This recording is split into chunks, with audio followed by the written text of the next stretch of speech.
all of the witnesses to please be reseated. And I would ask that the rear door be closed so that we can have the attention of all of our audience on the witnesses. Thank you.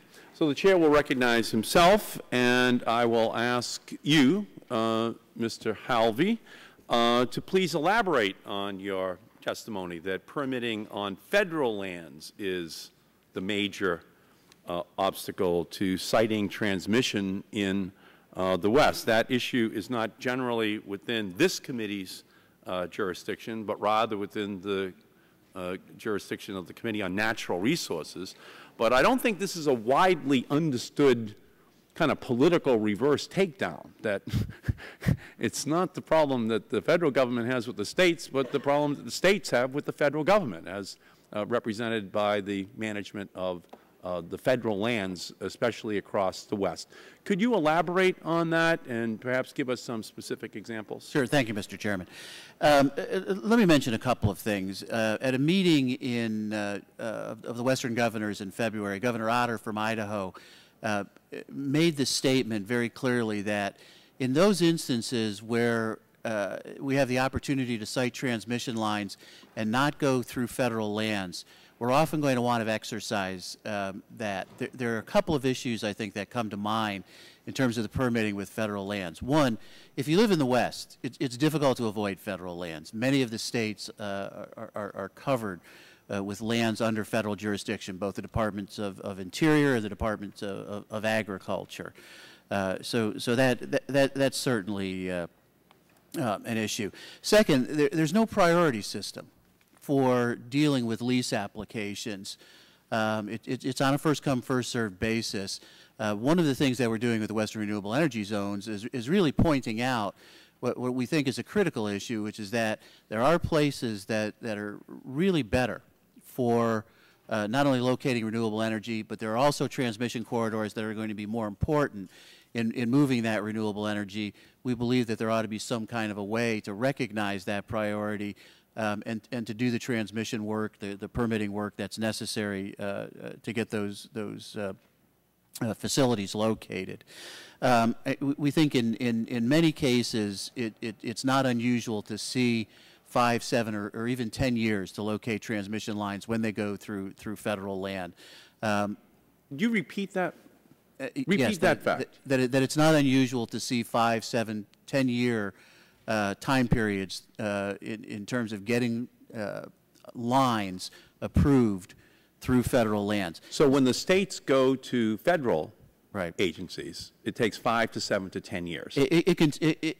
There's certainly instances where it has taken that long. Many of the applications that we see now that are going through that process, in fact, Governor Rounds from South Dakota it was talking about a line to run from South Dakota to Minnesota. And at one of our meetings, he mentioned that they'd been working on it for 2 years, and they've had very little success in moving it through the federal permitting process. And he sort of got a response of a chuckle from people in the audience, essentially suggesting 2 years you've barely started.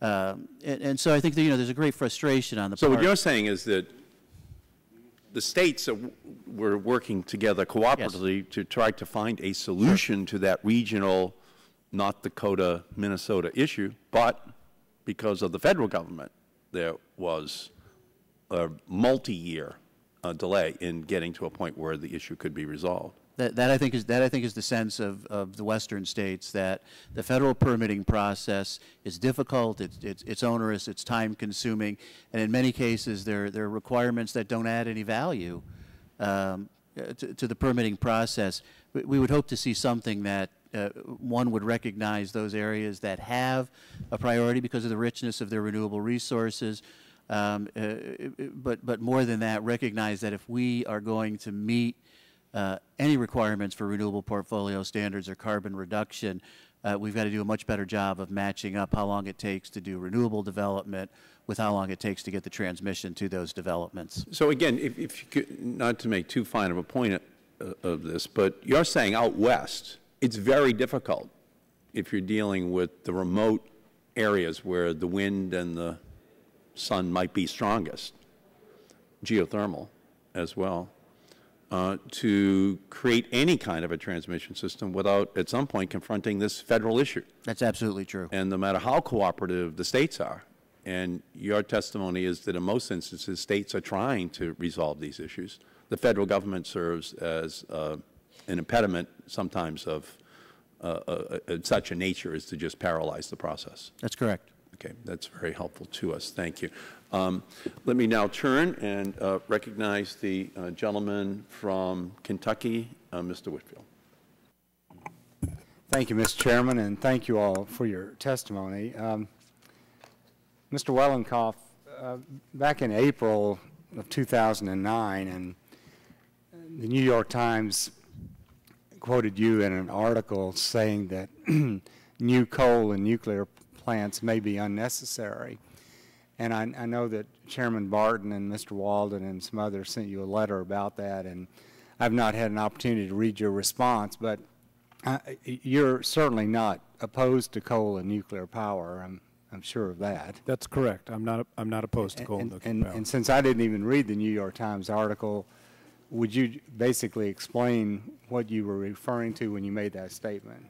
I'd be happy to. Thank you for the question. I was referring to basically a scenario where if we look at the diversity of a number of renewable resources, which would include potentially Midwest wind that may have a diversity of delivery from offshore wind, and include solar and geothermal, biomass, and also include the demand side, looking at demand response, energy efficiency, distributed generation, combining these things together with a smart grid. And the whole answer was, and the response was in the context of the smart grid. If you combine these things together, it may in fact be possible with a smart enough grid to effectively provide these renewables as if they are base load, and that way with displacing base load. And that was my the context of my statement. Now, when you talk about a smart grid, do you have any idea or thoughts, or have you seen any studies about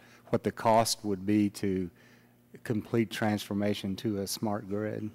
I've seen cost estimates anywhere from 50 to 60 billion up to 200 billion. Okay. And to reach the scenario that you are referred to in the New York Times article that you just explained, what sort of time frame would you view this transformation taking place in? At least a 10 to 15 year time frame. 10 to 15, okay. Now, on the Fourth Circuit Court of Appeals decision, have you all appealed that decision? Has FERC appealed the decision? Let me check with my counsel. It's due in July. We haven't yet made a decision. We're looking at it now. Okay. I will tell you, though, I personally disagree with the Fourth Circuit decision. Okay. Well, I know there are many of us that hope you will appeal, but that's a decision that you all make, of course. Mr. Cohen, Ms. Azar, Mr. Hibbard, could you tell me when the last new transmission line was built in each of your states? We are actually in Vermont in the process of upgrading most of our transmission systems. So we actually have ongoing projects as we speak. The most major transmission line that has ever been sited in Vermont, the docket ended 2 years ago, and the line is currently almost complete today. And how many miles was that line? Well, this is Vermont. The line was 60 miles. 60 miles. And what about it, you Ms. Azar? Just yesterday, we approved a 32-mile, 345 kV line that costs about $220 million through the city of Madison. So in other words, the three commissioners essentially sited a transmission line through their backyards. Over the last 8 years, we've spent $2.5 billion upgrading or creating about 1,700 new miles of transmission in the state of Wisconsin. Mm-hmm. We have construction going on all over the state. A line was just energized, I believe, last week, which was over 100 miles long. And as Congresswoman Baldwin indicated before I became commissioner, I was, on the other side, I was getting permits for a 210-mile line between Minnesota and Wisconsin, and that line has been energized. Mr. Edward. In Massachusetts, our most populous... Could you turn on your microphone, please? Sorry about that. In Massachusetts, our most populous area, of course, is the Boston region, and it's where our heaviest electrical load is. And over the past 10 years, we have cited and had constructed a number of transmission enhancements to support the flow of power into Boston, including 2 major 345 kV lines to eliminate constraints between the Boston load pocket and the remainder of Massachusetts. Just one other question to you three. With the anticipated increase in demand of electricity needs over the next 15 or 20 years, do you think the existing system is adequate in your state? And with regards to the increase in demand, we continually update our system, so we're going to continue to do updates. We've been doing updates all along. So I don't think that process ever stops. okay. In Vermont, we've actually been able to mitigate any increase in our load over the last 5 years with energy efficiency. So I would say offhand that with the completion of what is called the Southern Loop in a couple of years, that I think our transmission grid will be adequate for the next 10 to 15 years. Mr. Tabor.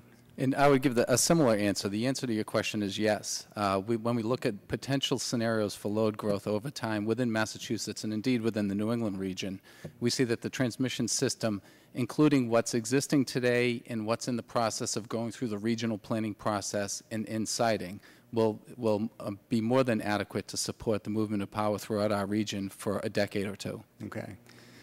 Mr. Chairman, I see I've gone a minute and 25 seconds over. Okay, I thank the gentleman. By the way, we will be having a second round and perhaps a third round of questions of the witnesses if the gentleman is interested. Let me turn and recognize the gentleman from Washington State, Mr. Inslee. Thank you.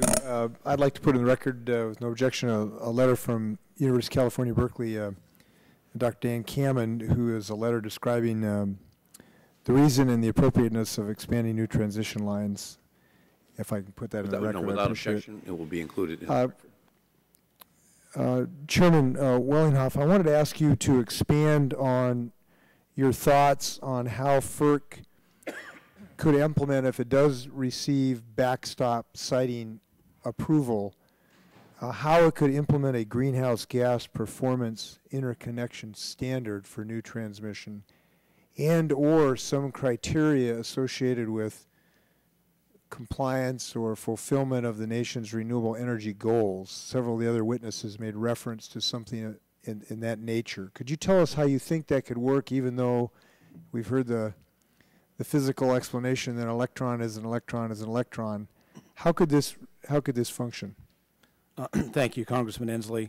Well, first of all, we would initiate a rulemaking, and certainly as part of that, all stakeholders would have an opportunity to provide any proposals as to how to implement such a greenhouse gas performance standard. But in doing so, there's a couple ways that could be done. Certainly, in looking at the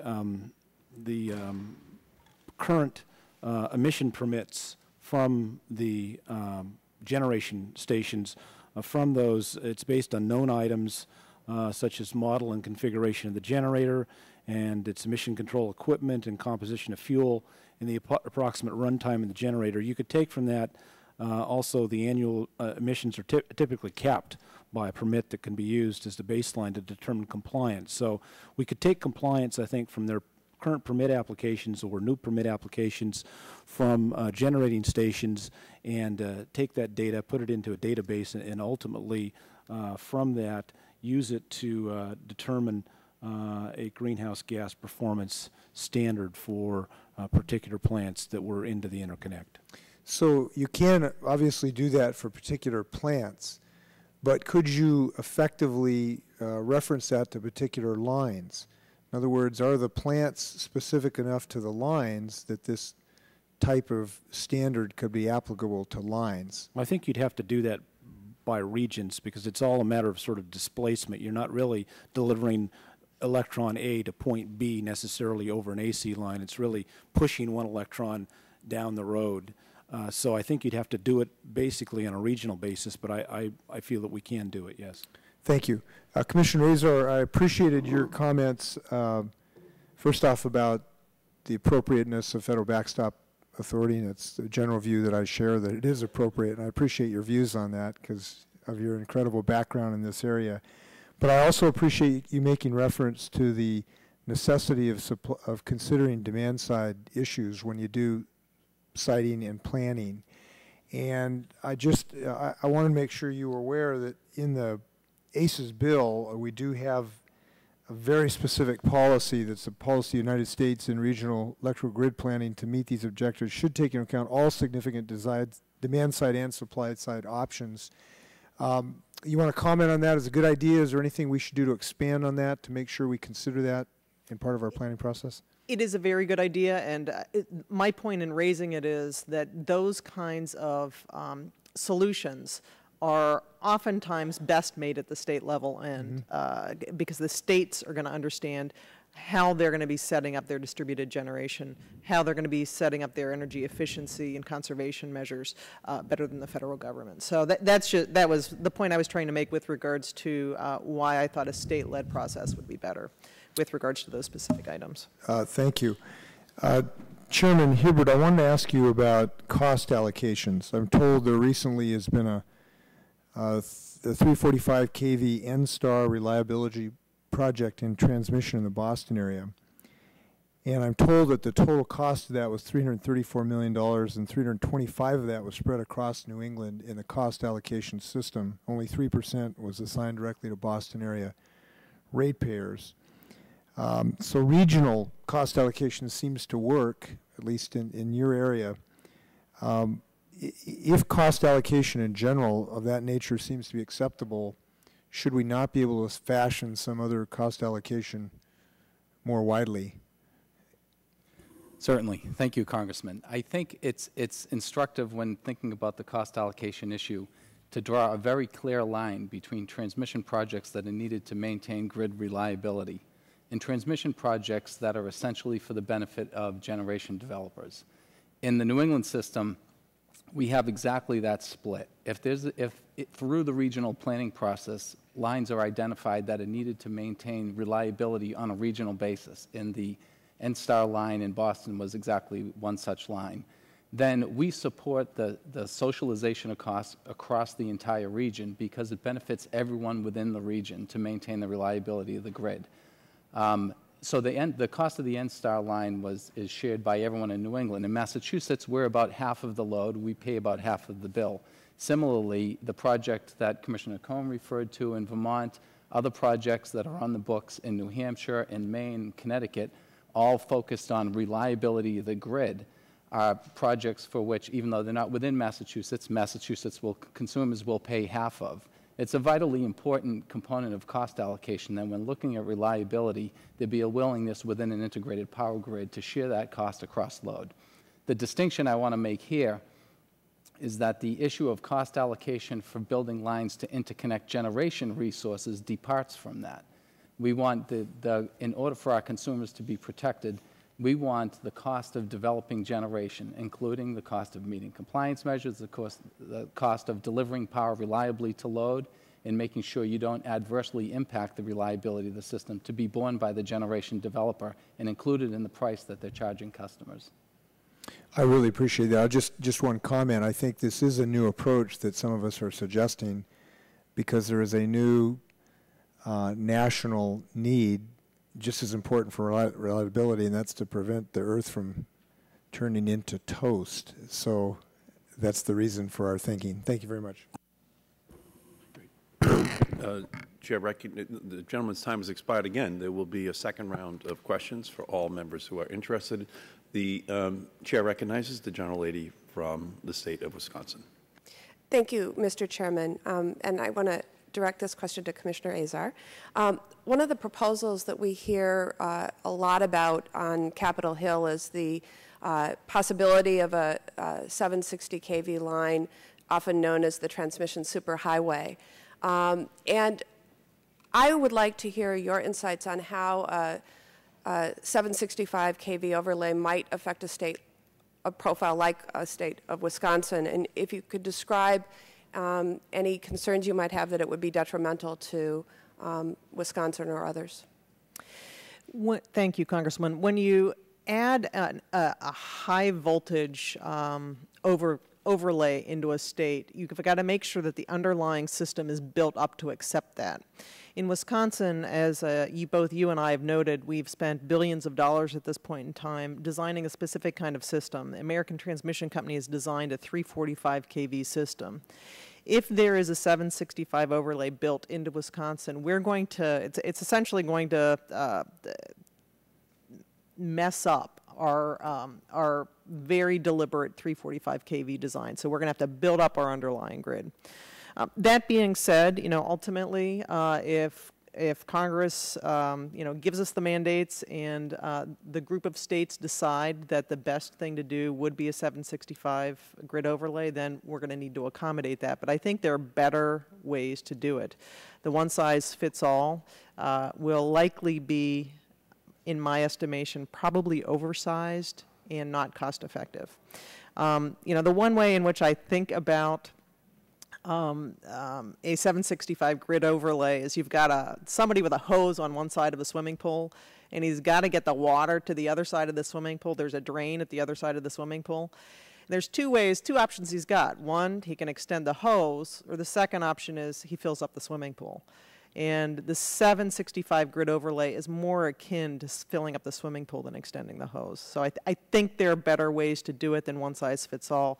Bottom line is, the primary message is, we need to do the calculus. We can figure this out. A tailor-made answer is better than a sort of generic answer. Another proposal that we hear a lot about that's been floated is making RTOs the final decision makers with regard to transmission decisions. And I wonder how you would analyze this as an option. Do you think that RTOs have all the correct interests in mind when they would approach these sort of decisions?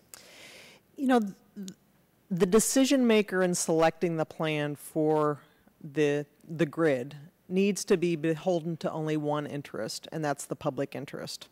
The RTOs are, they've got a lot of different stakeholders, and they're very adept, and I compliment them on trying to balance the competing needs of the stakeholders. But I can speak for the Midwest Independent System Operator. They actually have a contractual obligation to their transmission owners to maximize the revenues of the transmission owners. And it's, when you've got those kind of interests, they will not be thinking about the public interest when they're making their decisions. They will be thinking about their contractual obligation to the transmission owners. So no, I do not believe the RTOs should be the ultimate decision maker in this. That being said, their expertise with regards to planning and their planning engineers absolutely needs to be involved in this process. I don't know if Mr. Cohen or Mr. Hibbert have any comments on that same question. No, I would concur with Commissioner Azar's comments as well. As would I.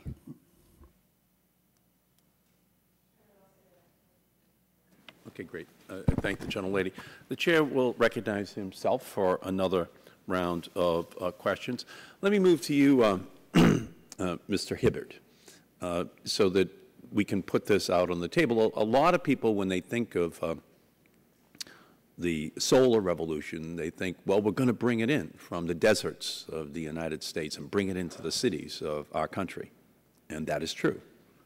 And they also think that when we consider wind, that we're going to go out to the prairies of the United States and we're going to bring it in to the cities in order to provide the electricity.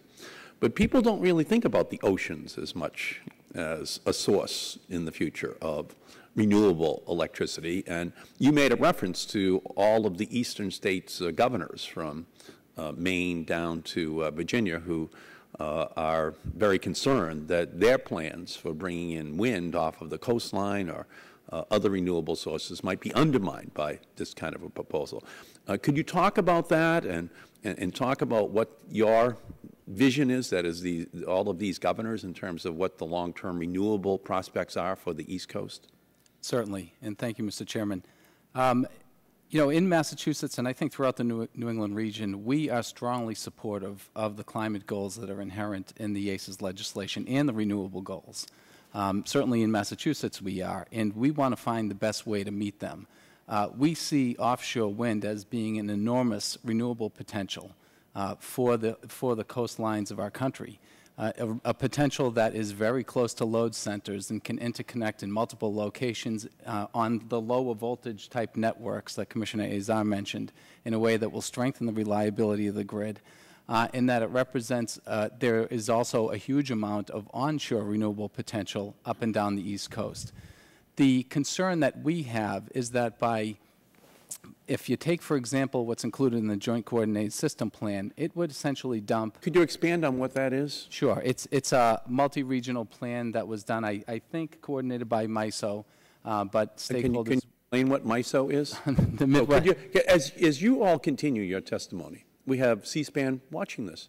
And I think it would be a very interesting subject if it was actually communicated in English to the watching audience. So we're going to be on acronym alert, okay, for the rest of this hearing, and I'm going to stop you every time you use an acronym. Okay, I'm sorry, Mr. Every time you make an assumption that everyone in the room knows what you're talking about. This is a very important issue that has a very profound impact on families. So please explain what you're talking about. Thank you, Mr. Chairman. I'll try not to use a lot of acronyms. I hope my Boston accent is okay, though. You just sound very eloquent. All of the other people in this room have such funny accents, don't they? I agree.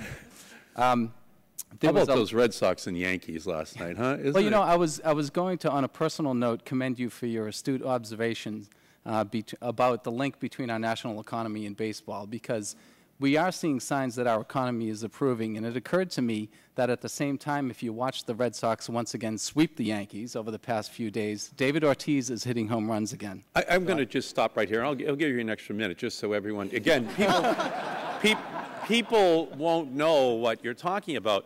I gave a speech in Boston on Monday, and I said in Boston that the economy was in a David Ortiz-like slump, but that I had faith that our economy and David Ortiz would be hitting home runs again. Now, unfortunately, the Boston Globe ran a little editorial the next day questioning my judgment and linking David Ortiz's recovery to the American economy. That night, David Ortiz hit a home run. Last night, David Ortiz hit a home run. Today and yesterday, we received all this new positive commentary about the American economy.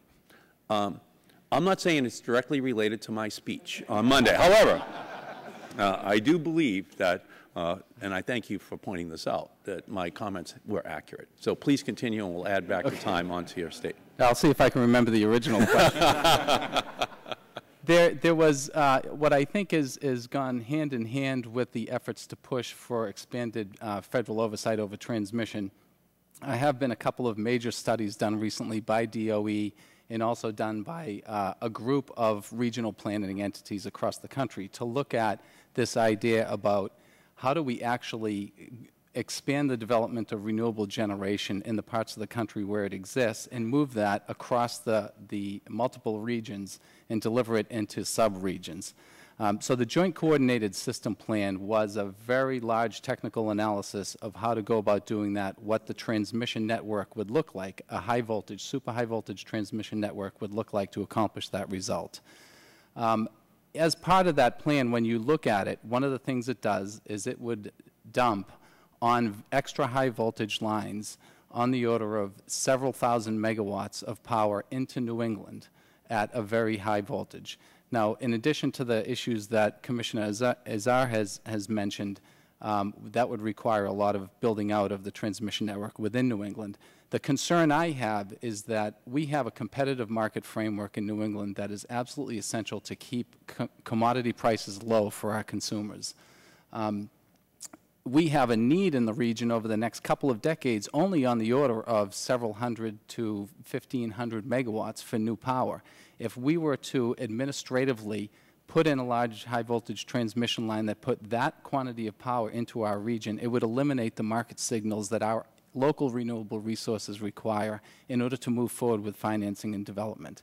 So that's the threat. Our position is we absolutely have to meet the carbon goals that the country is now warming up to and that we need to meet in the coming years. But the way to do that is to do it through ensuring that the resources that are brought online are those that make the most sense to customers from the standpoint of the delivered price of electricity. And we think we can do that without this level of federal oversight. So if I may, so one of your concerns and New England's concerns generally, those 6 states, would be that as you put together regional plans to generate renewable electricity within the region, offshore or onshore, there's a huge project up in Aroostook County in Maine that could be ultimately in the thousands of megawatts if it's built out completely. But there'll be an issue there of getting that electricity down into the population areas. But nonetheless, it's contained within New England that have had historic relationships and worked through all of the reliability,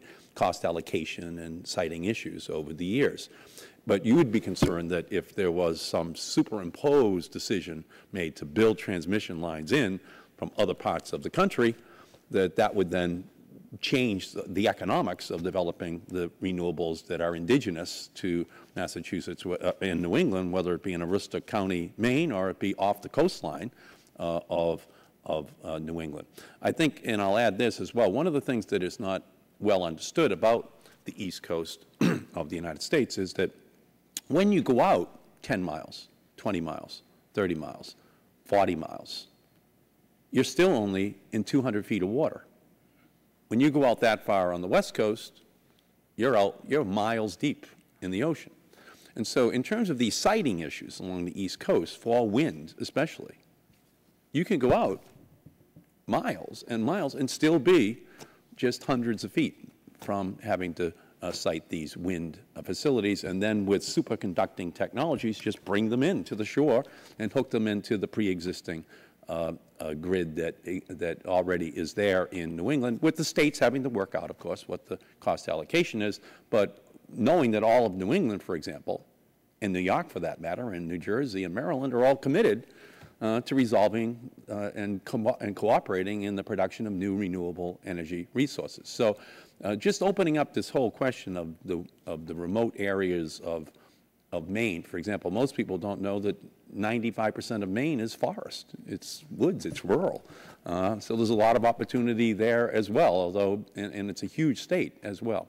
So I just raised that issue because we have to strike a balance here, because we do want each region's indigenous resources to be developed as well. Let me just stop there and recognize the gentleman from California, Mr. McNerney, for his questions. Thank you, Mr. Chairman. I was expecting you to recognize Mr. Inslee there first. So. He has already been recognized for his first round, so I think it's appropriate for you to be recognized, then I will recognize Mr. Inslee. Well, thank you. First of all, I want to thank Chairman Wellinghoff for his hospitality this week, and I think your testimony was rational. I noticed one thing, though. You were seeming to advocate that the Fed has a significant large role, and the state regulators were all saying, well, the state should have a larger role and the Fed should have a littler role. So I guess that's not too surprising. I wanted to ask you, though, do you think that the U.S. faces significant technical hurdles, or do you think it's mostly political hurdles to improving our national grid? Thank you, Congressman McNerney.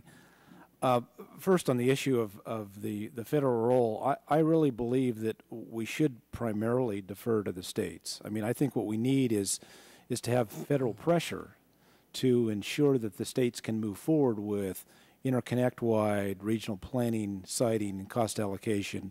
But I largely agree with Commissioner Azar in her testimony. I think that really it needs to be primarily informed by the states. We certainly, though, have to have some entity who would overlook that state activity to ensure that the national goals are also incorporated into what the states. Well, and I liked her, Ms. Azar's suggestion that we lock all the state people in one room until some decisions are made, but I don't know that that's really going to happen. But on your second question with respect to whether it's technical or political, I think it's a good mix of both. And on the technical side, I think it's important to understand that, and I know that New England and the eastern seaboard states are very interested in offshore wind, and I support offshore wind. I think that's a great resource.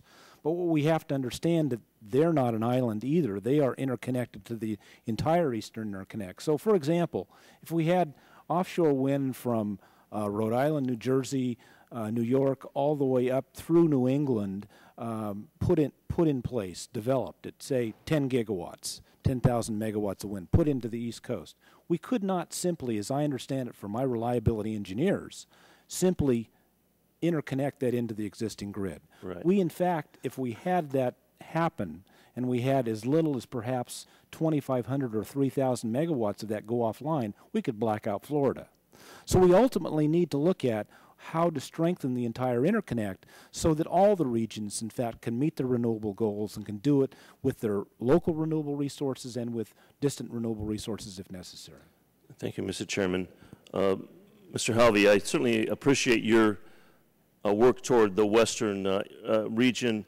I understand that your desire to streamline the permitting process. Do you have any specific recommendations along those lines? Yes, I think a couple of recommendations. One, because of the work that we're doing with regard to the Western Renewable Energy Zones project, we think it'll become very clear very quickly which areas represent the most desirable, the richest, and the most developable renewable resource zones. Given that identification, we think that there's the opportunity to prioritize those areas. Where they exist in concert with federal lands, we believe that there should be a priority given to the permitting on those areas. Same thing with the transmission lines that would be necessary to move that power from those renewable energy zones to the market centers where it's needed. One of the other aspects of the project is that we will identify, conceptually at least, where the transmission lines need to be in order to use that power. So you're really addressing the prioritization, not the actual process of permitting? Well, we think it's both. I think one recommendation is the prioritization. The second is that to look at the requirements and certainly limit the number of requirements that agencies have to go through that have no value added in terms of that permitting process. That there's a way to protect wildlife, that there's a way to address environmental values, that there's a way to go through these processes and not take the kind of time that we're seeing with many of these applications. Okay, I agree. And I just want to remark on Mr. Hibbard's optimism that offshore wind can be as significant as it can, and the fact that it's proximate to load centers, and that's an important consideration as opposed to putting in a lot of transmission. So I appreciate that. And also the observation about just putting in large transmission capacity can have a negative impact on renewables. So those are appreciated. Those comments are appreciated. And with that, I'll yield back. Great. Gentleman's time has expired. The chair recognizes the gentleman from Washington State, Mr. Inslee. Thank you. I wanted to read just a little portion of Commissioner Azar's testimony and then ask a couple questions to the three of you about it. Commissioner Azar said, Congress can and should play an important role in bolstering and catalyzing state efforts by setting clear mandates and guidelines, as well as strict deadlines for state and regional transmission planning efforts. If these planning efforts fail to meet these mandates or deadlines, Congress can set up additional backstop authority for federal agencies to take action and ensure that projects identified in the regional planning efforts move forward. I'm paraphrasing now. Examples of the type of leadership that would be helpful include the following, and then the Commissioner lists 4 things, and the 5th thing is clear and powerful backstop authority for federal action to plan for, approve, and cite transmission lines that are identified as vital in the state-led transmission planning process. I agree essentially with that statement, and I think in a bill I've introduced, and I think heads in that direction. The question I'd like to ask Mr. Hibbard, Commissioner Azar, and Chairman Wellinghoff is, Mr. Hibbard has identified this issue that he doesn't want to see offshore wind intruded upon by, say, coal coming in from Ohio or somewhere else. And I believe if we do have this backstop authority, we can and should build something in that would make sure that we preserve our goal of enhancing low carbon-based fuels as part of what you might think of as bonus backstop federal authority. Is there a way to do that? And if you could give us your thoughts on the best way to do that, I'll just start with Mr. Hibbert. If we were going to adopt this backstop federal authority, what would you encourage us to do to prevent the scenario that you fear? Well, let me start by saying I think that the legislation as it stands contains that backstop authority. By setting a cap on carbon and by setting a floor on renewable resource development, you're providing competitive markets the market signal they need to spur the development. The question you're posing is, what if that's not enough? What if at some point we look and we see that for whatever reason, we're not getting the level of development of renewable and low carbon resources to meet our clear caps and our clear floors? What I would urge all of you to consider is to try to come up with a framework that does so while maintaining the importance of competitive market solutions. Again, under FERC's leadership, our wholesale competitive markets in New England are critical for keeping prices low to consumers, and not violating that is extremely important. Now, are there ways to do that? The one example I can give you is that in Massachusetts, we recently enacted legislation that requires our distribution utilities to enter into long-term delivered price contracts with renewable power sources, so that the utilities themselves would issue solicitations and would select the lowest cost option for meeting that goal of the Massachusetts state legislature. You could consider something along the same lines, where at some point you could evaluate whether or not the country is heading towards meeting its carbon cap and its renewable power floor, and if there is a deficiency identified, have FERC step in essentially a backstop planning mode and require that regions, RTOs, utilities, or interconnecting transmission owners issue solicitations for long-term contracts for renewables on a delivered price. I want to make sure I have the other two. If you kind of wrap up, I want to make sure we get the other two witnesses. Thank you. Thank you, Congressman. I am optimistic that if Congress sets the goals and sets the process and has a strong backstop authority, that we'll be able to get this done. If we don't get it done, again, I think that's when the role of FERC steps in. So if FERC, for instance, if the states came up with a specific plan and the plan did not meet the objectives of Congress that Congress set, I think there needs to be essentially an overseer.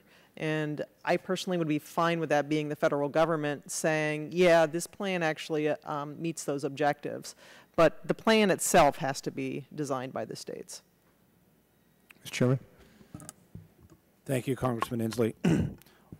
Just to respond to Mr. Hibbert, I want to make very clear that FERC is very committed to competitive market solutions, and we wouldn't choose to do anything that would be contrary to that. But I think when we look at transmission, there are some non-market barriers, and those include the issues of siting and cost allocation. And again, agreeing with Commissioner Azar, I think that it's necessary to allow the states to move forward in those areas to see if they in fact can do some interconnect-wide planning collectively, that they're moving forward to do that both in the eastern and western interconnects, and then see from that if the siting and cost allocation can be agreed upon. But if not, we have to, I think, have that pressure, that federal pressure behind it to inform that process, to make sure that it moves forward, to ensure that we meet our national goals. Thank you. Great. Gentleman's time has expired. The Chair recognizes the gentlelady from Wisconsin. Thank you, Mr. Chairman. When I hear the discussions about connecting Dakota wind generation through transmission to load centers on the East Coast, I sort of feel like Wisconsin could become a state that has an extension cord just running through it. Maybe I should use the swimming pool analogy instead, but that's the image that it conjures up for me. And I worry that it disincentivizes distributed generation.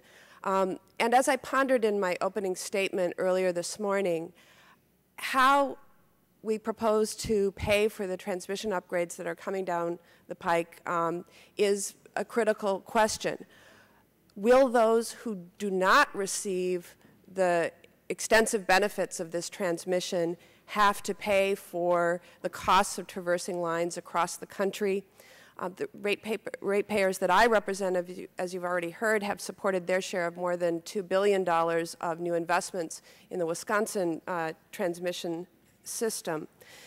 Clearly, there are transmission technology decisions that need to be made, and there are cost allocation decisions that need to be made. But I guess I would ask the whole panel and anyone who wants to comment, how we best protect those ratepayers, how we set up this system in a way to best protect those ratepayers who will not be receiving the huge benefits of this, transmission buildup. If I may jump in, Congressman. I think the model of that I've been discussing here this morning of requiring that the cost of transmission associated with moving generation from the generation source to market be included in the price that's offered to consumers that will be purchasing it is our first line defense on that. So that if transmission were coming from the Dakotas and being put into New England, the price of that would include not just the cost of developing the generation, but also the cost of the transmission. We can then compare that price to other generation prices available to us within the New England market for local renewables, for demand resources, or for more traditional generation, and that ultimately the projects that will go forward will be the ones that benefit ratepayers.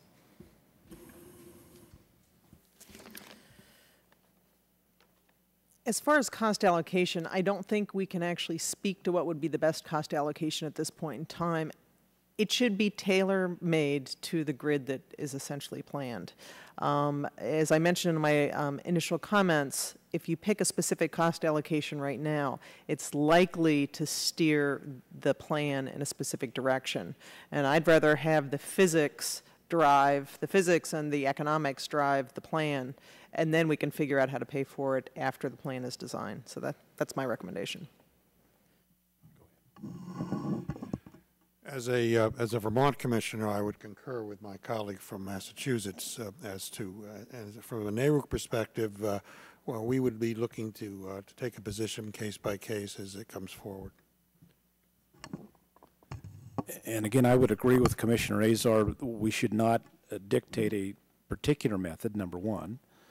But number two, my preference would be to have the states try to work it out ultimately. And if those states that were involved in the line went across the state, but that state could make a case that there wasn't real benefits to that state, that hopefully that solution could be worked out and ultimately resolved in a collaborative way.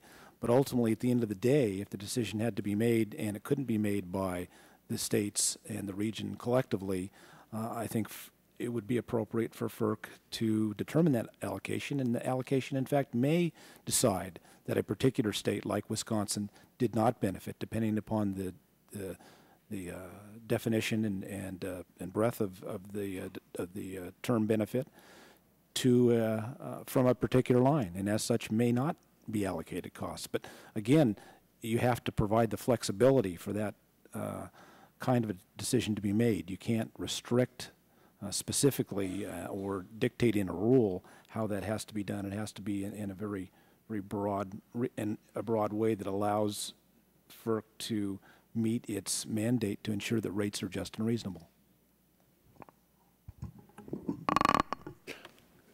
Great. Let me now turn and recognize once again the gentleman from California for another round of questions. Thank you, Mr. Chairman. I had a question for Commissioner Azar. You had some recommendations for congressional action to facilitate transmission projects. Do you feel that those recommendations are widely shared across the country by state commissioners? I have not had the opportunity to float that idea by my colleagues, so I can't speak to that. Okay, thank you. Well, that's my only question, and I yield back. I thank the gentleman. Chair will recognize himself and just to pursue a few questions here. Mr. Hibbard, perhaps you could deal. Mr. Wellinghoff said that if there was 3,000, 5,000 megawatts of wind brought in from offshore up in New England, that it could cause reliability problems down in Florida. But the converse could also be true, huh? That what Florida Power and Light, and hopefully someday the Southern Company, is doing in Florida to generate renewable electricity could cause reliability problems up in New England. How do we resolve that issue? Thank you, Mr. Chairman. The engineering issue that the chairman refers to is really one of the size of the transmission and the associated capacity being put onto the transmission network in the region. So, for example, if, as Commissioner Azar was referring to, you have a 765 kV line and it's dumping. You know, I'm saying, you know, can you imagine the audience right now? Okay, what is that? Can you? What is that? If you have a really extra high voltage line, what does that mean? Dropping a lot of. No, what does that mean? How dropping? Well, what does that mean? Think of it this way. There's okay, try again. Okay. When a transmission line interconnects or hooks up with the transmission system in New England, it looks like a generating facility. So if you have a really high voltage line, it looks like a really big power plant. So when people are riding down the street or out on the highway and they look off and they see something, explain it in those terms, just so they can understand why people's sensibilities might be affected by what it is that's constructed, so that you can put it in those terms, because 765 kilovolts doesn't really mean anything to people. Right. Well, I mean, what they would actually see is a really big tower, but from the standpoint of how it affects the grid, it just puts a lot of electricity onto the grid in a single location, and if that were suddenly to disappear, then there could be problems if the transmission system can't withstand it and cause the type of widespread outage that he was referring to. The value I see in offshore wind technology along the eastern seaboard is it completely overcomes that problem, because it can be built out incrementally at lower voltages that hook on individual lines into the major load centers along the East Coast, so that we can build it out without the need for increasing the reliability, the potential reliability risk on the underlying transmission system. So that while I think if we were to take the path of interconnecting 3,000 megawatts in a single point, that would be the problem that the chairman is referring to, but that offshore wind has the potential to be dispersed on a much more widespread geographic basis and actually potentially enhance the reliability of the grid.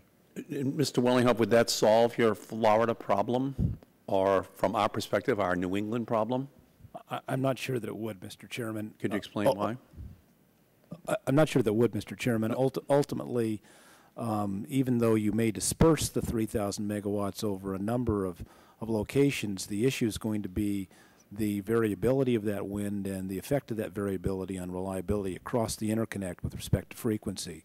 And I have actually directed our reliability division to commence a study that will look at this issue and determine how that incursions in frequency can affect reliability across both the eastern and or western interconnects. All right, Mr. Hibbard, you're back at a FERC hearing right now. What are you going to say to Mr. Wellinghoff when they raise that issue? First, I will commend the chair and FERC for looking into the Always issue of wise. reliability. Yeah, good. And I would encourage him to consider in that study the difference between variability of 3 or 4 or 5,000 megawatts being connected at a single point to the variability and the impact of it being spread over a very wide geographic region. And whatever the outcome is, I'm certain it would be the right answer. And would you agree that there could be a distinction made between a concentrated renewable source and something that is dispersed over hundreds or thousands of miles? Mr. Chairman, I try to not practice electrical engineering without a license, but I would agree there may be a difference between the two. Okay, thank you. And by the way, would those same issues exist in a western state, for example, that might want to produce 3 or 4 or 10,000 megawatts of renewable in their state and try to move that, for example, into a metropolitan area in another state or several other states? Would it create the very same issue? Yes, it could be applicable in either interconnect. Mm-hmm. So, so it's an issue that we ultimately have to resolve here.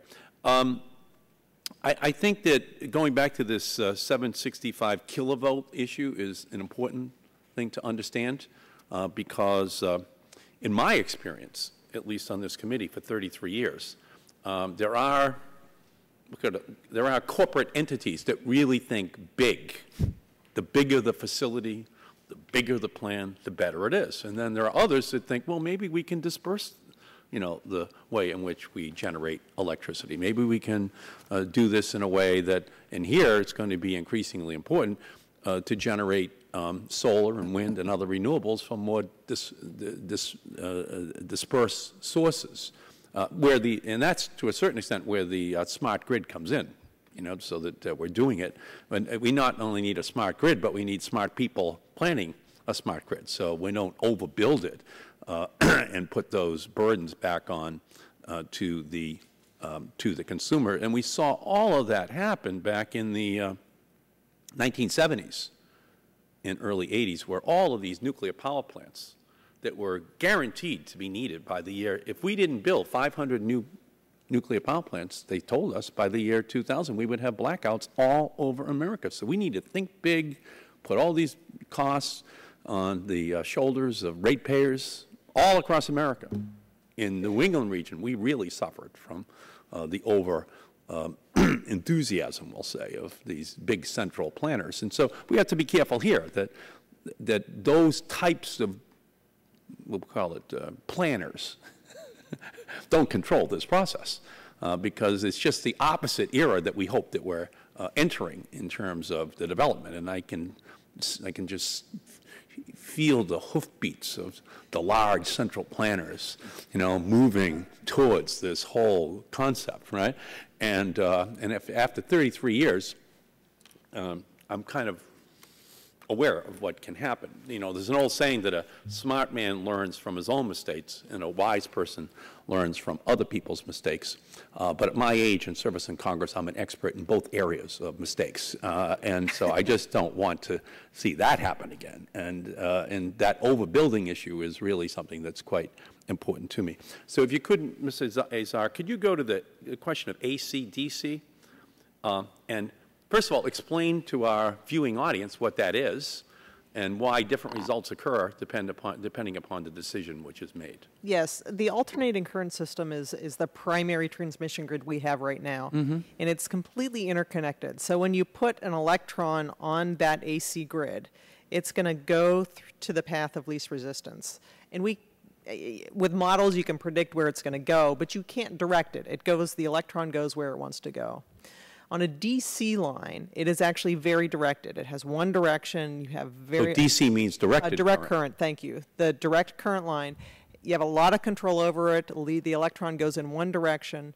You know, for instance, when you drop an electron on one end of a DC line, you know where it's going to end up. It's going to end up on the other side of the DC line. Whereas in an AC grid, if you drop an electron at the same point, you're not quite sure what path it's going to take. The only thing you know is you're pulling power off at certain locations. So there are two very different models. Okay, and for the purposes of our discussion today, how does that instruct this discussion in terms of the goals that we're seeking to achieve? You know, I can give two answers to that. One is we need to know what the goals are from Congress, and then we're going to be able to decide which of those, or the combination of both of them, will solve the problems that you're going to put forth to us.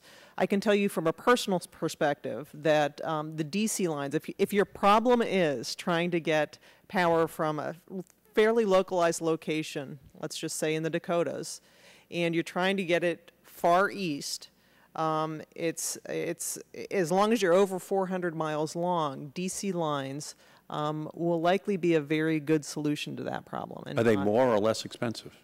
Oh, that's a good question. As a general rule, I would say they're less expensive, but it depends on what kind you're building. Mm-hmm. And that should be a decision, in your opinion, made by the regions? That is correct. Mm-hmm. And that could actually turn on how much burden is placed upon consumers in terms of their electricity bill each month. That is correct. Mr. Wellinghoff,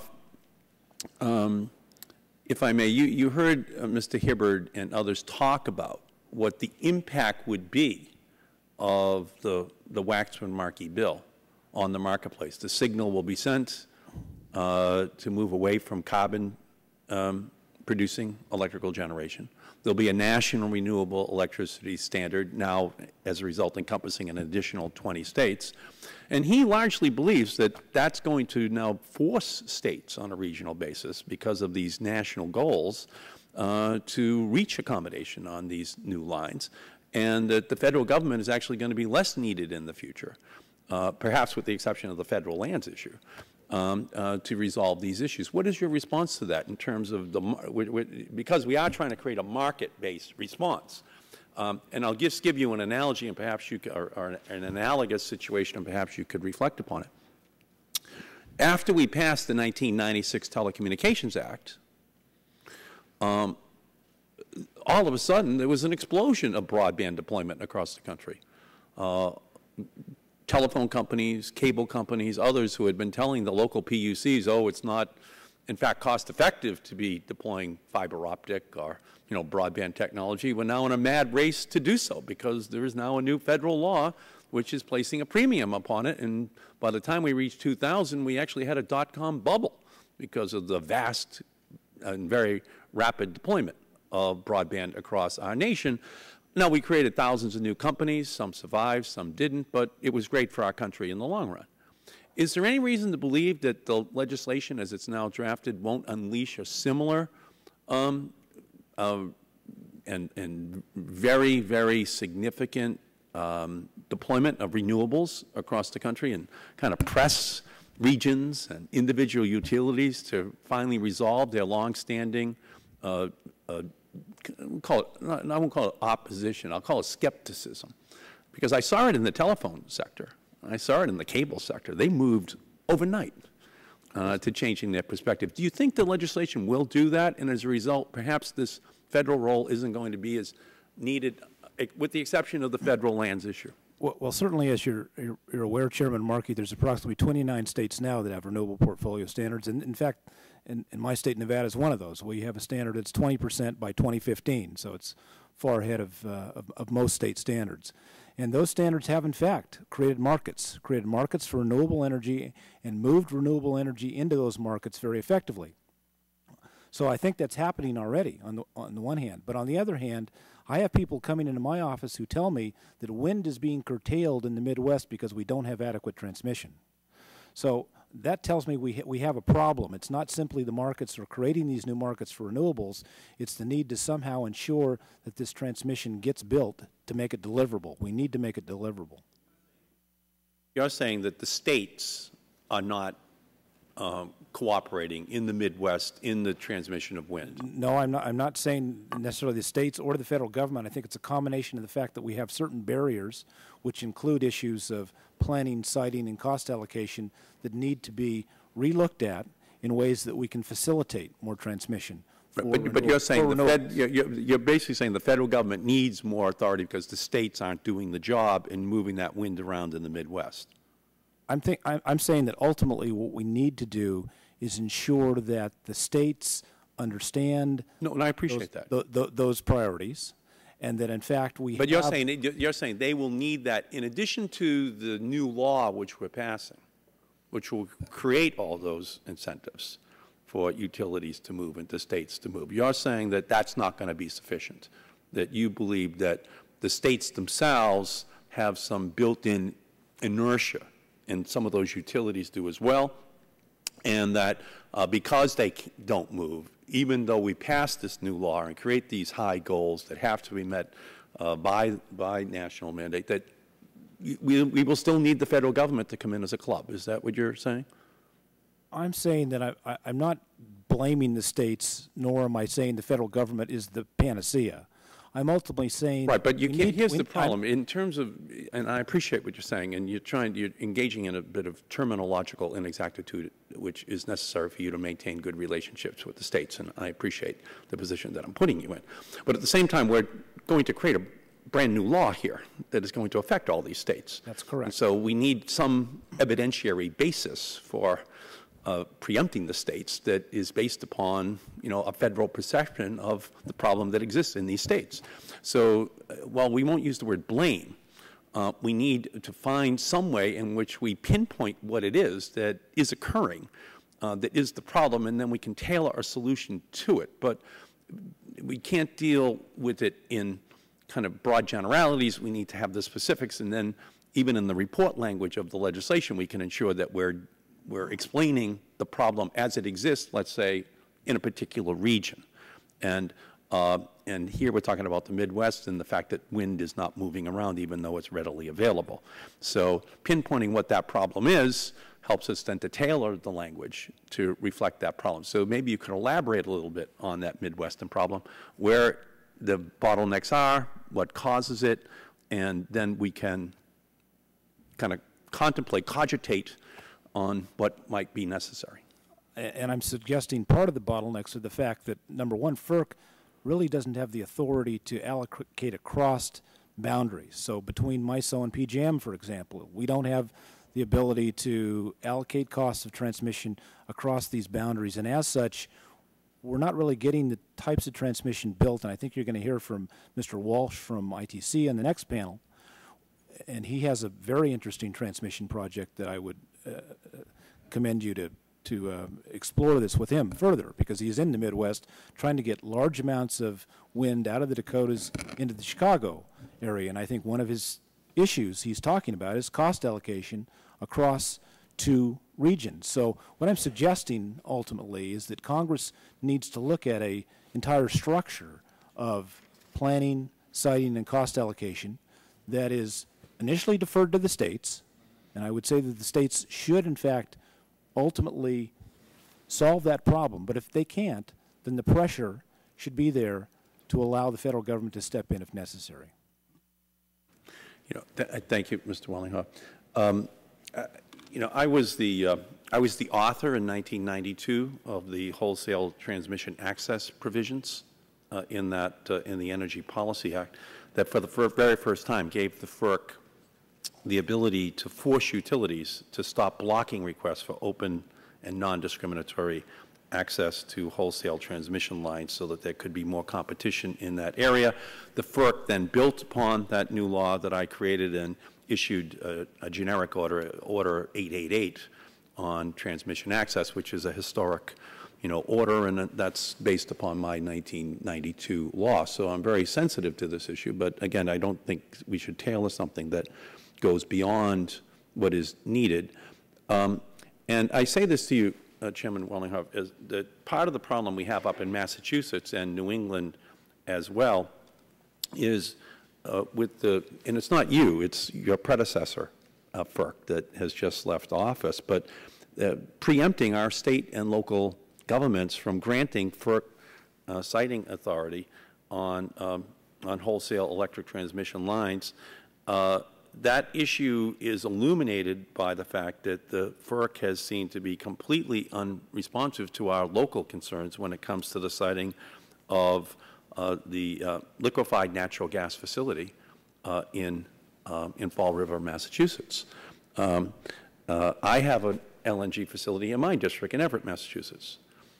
Massachusetts, working with the federal government, has licensed 2 LNG facilities about 10 miles off of our coastline to bring in LNG into our market and into the New England market. It's upwards now of 30% of the natural gas that we use in New England, and we support LNG, and we have licensed 2 facilities. But notwithstanding Massachusetts saying to the FERC, we don't need another one on land, we're doing it offshore, and we've licensed them, the FERC, not your FERC, but the FERC up until this point, has been saying, no, you're going to have another one in Massachusetts. And even that decision itself could affect the amount of renewables that we need. Right? It could, notwithstanding the fact that natural gas may be half of the carbon in its use as coal, It's not nearly as good as renewables will be, but it's going to affect our marketplace by having that be forced upon us. And the FERC is, it has been pressing that now for the last 4 or 5 years. So that kind of calls into question, kind of this federal one-size-fits-all process, where even when the state is saying back off, the FERC continues to come in and says, no, this is what you're going to have for New England. So how do we reconcile that, Mr. Wellinghoff? Well, Mr. Chairman, I'm not suggesting a one-size-fits-all process. Again, I'm suggesting, unlike the LNG process, where FERC has the primary and initial responsibility with respect to siting and permitting, that in fact states be given the initial opportunity in this regard. And that opportunity, I think, should be given all the tools necessary for it to succeed. Okay, I thank you, Mr. Wellinghoff. And are there other members who wish to ask questions of this panel? Let me recognize the gentlelady from Wisconsin. Thank you. Just one more rather big question, but I appreciate the chairman for asking our witnesses to make this understandable for a viewing audience. And we had a discussion recently of, follow the electrons, and I actually would like to pose a question about following the money. I ask anyone who wants to give just a very brief primer on the economics of transmission. Is there a guaranteed rate of return? How is that determined? Who decides? And if so, what is that guaranteed rate of return for transmission? Congresswoman Baldwin, I'll attempt that. As I like to believe in rate-based regulation, and transmission is not, first of all, you have to understand transmission is not a market item. It's an item that we have limited number of entities who are putting in transmission, and it is under a rate-based cost-of-service scheme. So they are authorized a return on their investment, and they have an opportunity to earn a return. But to earn that return, they have to manage their expenses, and they have to manage their operations in an efficient way to ensure that their expenses match what their projections are, so that their return comes out to the level that they hope to achieve. The regulators, whether it be a state regulator or a federal regulator, would authorize a level of return on equity that would be authorized. But again, that's only an opportunity to earn that level of return. Do you have any averages of what that rate of return might look like? I'm sorry, what it might look like? What is the average rate of return? I know there's variables, but I'm sorry, I'll be glad to submit or... that to you in writing, but I don't have an average today for you. Okay, thank you. I thank the gentlelady. And I thank all of our witnesses. You've been absolutely fantastic. And you, Mr. Wellinghoff, I want to tell you how much we appreciate your willingness to take on this job. This is one of the toughest jobs we're going to have in America. You have an outstanding record.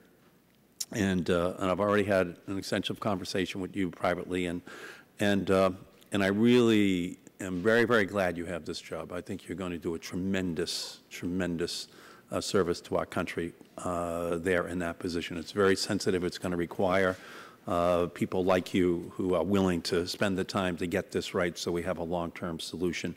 And as we're going forward, especially over the next week or so, we're going to need some specifics to help us to think through this issue in terms of where the problems have been, what has caused the problems, and what would be needed in order to correct those problems. Okay, we'll need some examples and some specifics with regard to what has been used as a blocking mechanism to the resolution of these regional issues, because we want to get at that issue. We want to have real competition out there in the marketplace. So for you especially, Mr. Chairman, we hope that we can work with you in the next week. You have an outstanding staff, and you're an outstanding individual, and I think we can accomplish that. We'd be happy to do that, Mr. Chairman, and thank you very much for your kind remarks. I thank you. What I'm going to do is to work now in reverse, and I'm going to give each one of you 1 minute to tell us what you want us to remember as we consider this issue over the next week. And we'll begin down in this end with you, Mr. Halby. You each have 1 minute apiece. Thank you, Mr. Chairman. I think the two things that we would emphasize are the issue of supersizing, which relates directly to the cost allocation issue that we spoke about. It doesn't make a lot of sense for us to use up whatever goodwill we might have trying to locate a line, trying to locate a line that's undersized. The second thing is, I think, the federal lands issue, the permitting issue. I've elaborated some on that, but this we see as a very large impediment.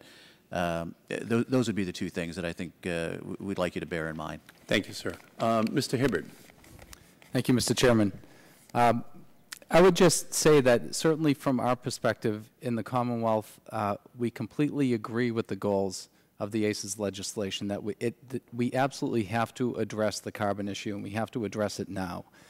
What I would urge you to consider on this, from the standpoint of transmission, is to try to retain the competitive market structure that delivers benefits to our ratepayers in the designs that you implement going forward. The carbon cap that provides a value or cost of additional marginal costs associated with allowance purchase for fossil generating resources, and a renewable portfolio floor that provides additional revenues to renewable resources should provide the financial incentives needed to get the renewables and the associated transmission built, and that we want to maintain the distinction between who's responsible for paying for transmission if it's a generating facility and who's responsible if it's needed for reliability. Thank you. Thank you. Ms. Commissioner Azar. Thank you. Number one, define the goals that we need to meet with the transmission grid. Number two, define a state-led process by which we can meet those goals. One of the primary aspects of that needs to be that the decision maker must be beholden only to the public interest. Number three, ensure there's federal backstop authority so that we get our job done. Number four, don't do harm. And with regards to that, don't define a specific technology, and please don't define a cost allocation process. Thank you. Mr. Cohn. Thank you, Mr. Chairman. Just very, very briefly, I just want to reiterate that the states are here to help. We would like to work closely with your committee in developing some transmission planning, and that federal preemption of transmission siting should only be used as a last resort. Thank you. And Mr. Wellinghoff. I would suggest that hopefully you come away with this, number one, that we're not as far apart as we initially seemed to be, I think, when we start out in our testimony. But we all have the same goals, to reduce carbon and to ultimately develop as much renewables as possible to do that. But I think we need to remember that there are non-market barriers that we need to look at to how to get that development done.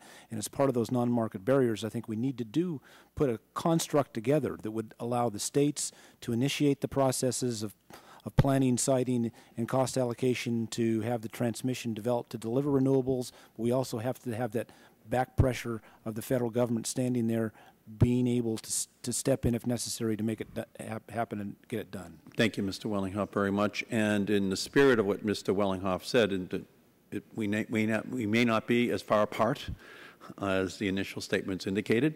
Let's work towards that goal. Time is of the essence, so all of these conversations now continued outside of this hearing room over the next week or so would be very helpful to us. With the thanks of the committee, this panel is dismissed, and we will ask the next panel to come up to the table.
Okay, thank you. Excuse me? If Massachusetts agrees? Okay. Okay, well, why don't you walk outside, Jerry, with Mr. Hibbard right now? Grab Mr. Hibbard and walk outside with him right now. Okay, I'm going to bring him up here. Hey, no, thank you. Thank you. Good job. I'm watching these games.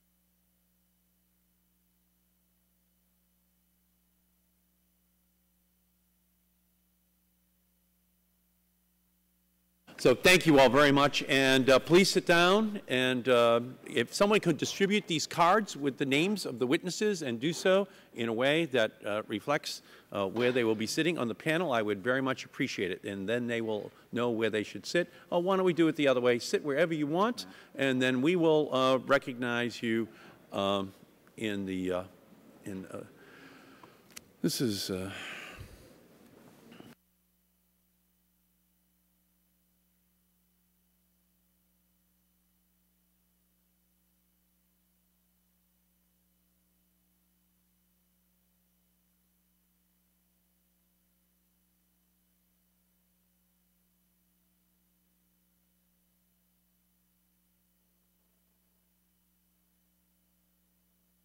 Sit wherever you want, and I'll recognize you in the order that I was going to recognize you, regardless of your seats. It's like musical chairs. We have enough chairs for each of you, and if you can find the open one, it will be very helpful to us.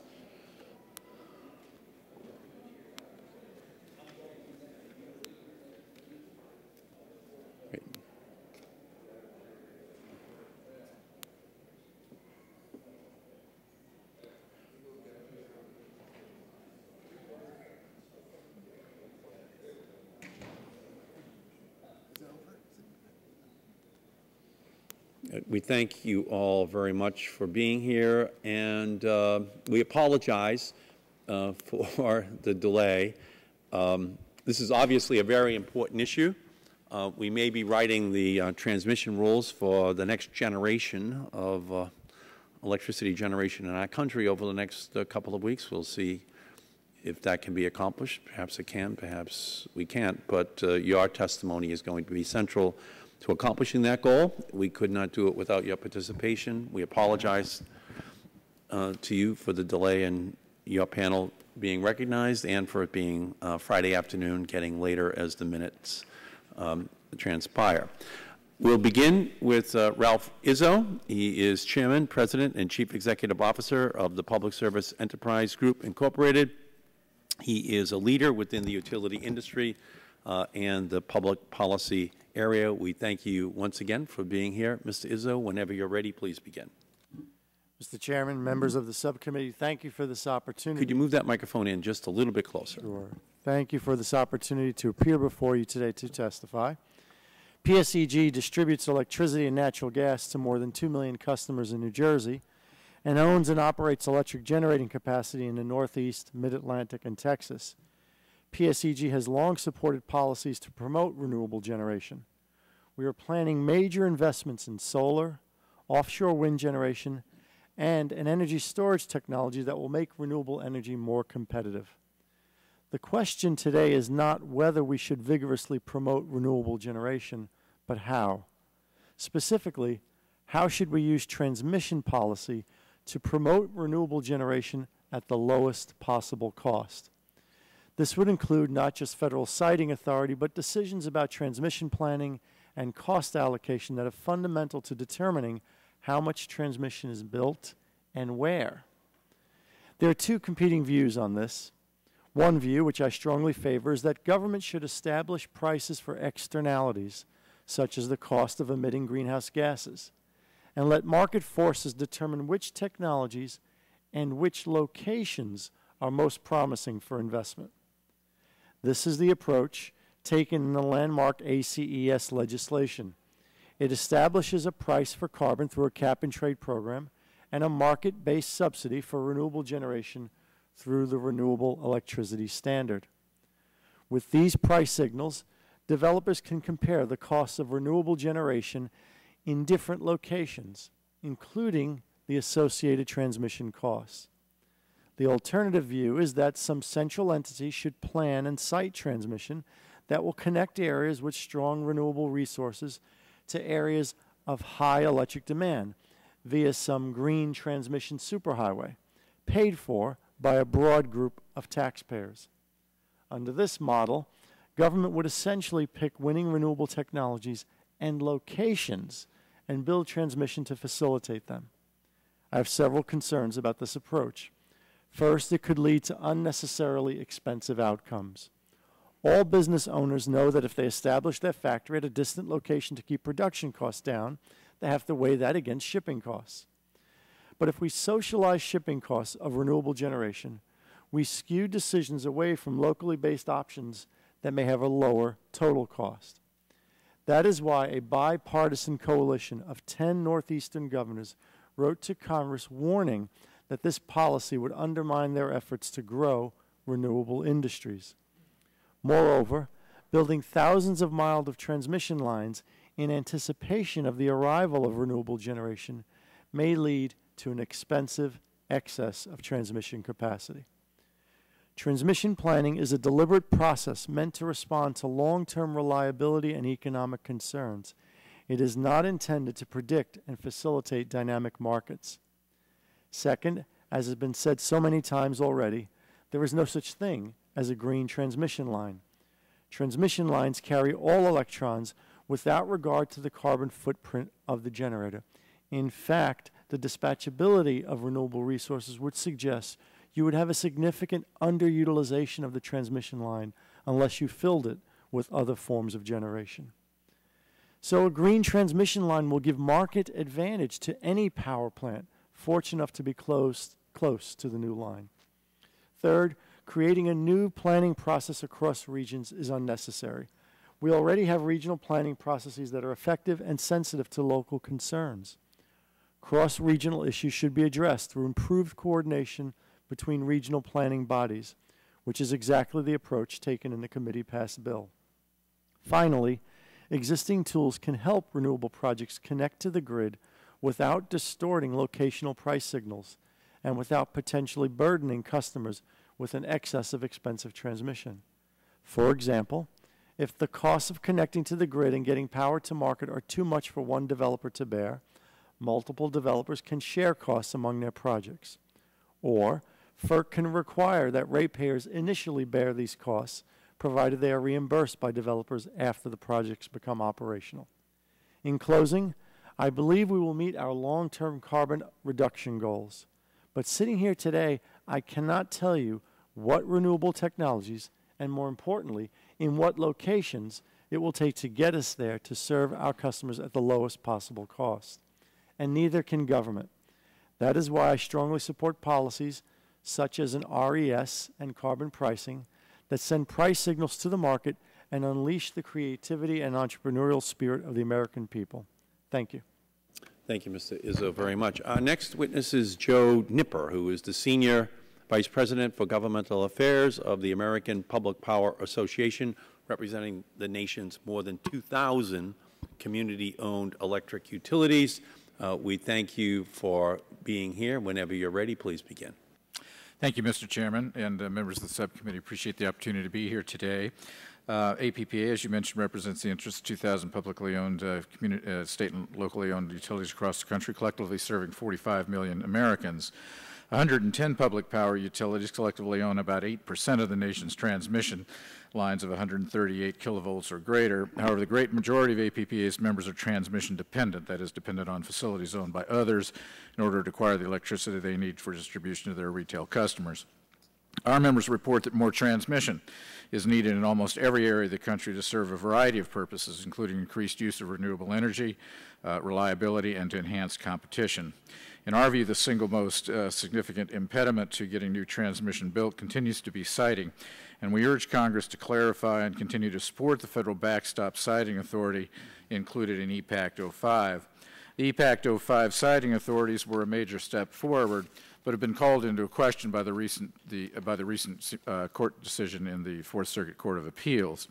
As an intervener on the side of FERC in this case, APPA believes that legislation should clarify the original congressional intent in EPAC 05 by expressly providing FERC with the authority to consider backstop transmission siting applications when a state denies an application. It's important to note for us that as units of local and state government, public power utilities are not typically supportive of federal policy that diminishes state authority, and we certainly have had concerns about Congress and FERC's attempt to expand authority in other areas. However, the importance of siting new interstate transmission lines cannot be understated, and thus our continued support of the compromise crafted in EPAC 05. There is some misconception, though, that higher voltage lines are always better. In actuality, the interconnected nature of the grid is such that a lower voltage line, if located strategically, could have a greater ability to relieve congestion and to enhance reliability than a higher voltage line, and could experience less local resistance to the siting and cost less than a higher voltage line.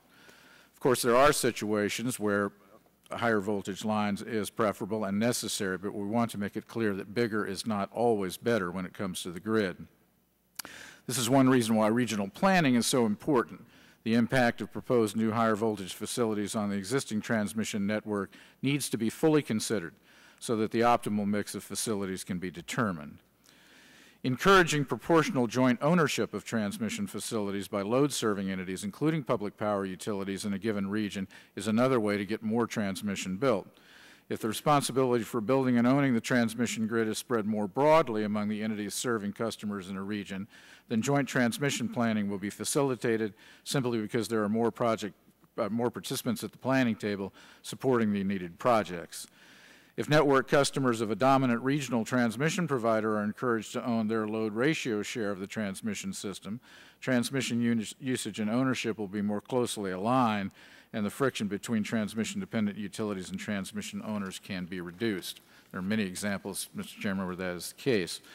With respect to planning, APPA supports the transmission planning provisions, including the committee-passed version of the American Clean Energy and Security Act, as we believe that they will bolster rather than duplicate or further complicate the existing and extensive transmission planning processes under FERC Order 890 occurring at the regional and sub-regional levels across the country.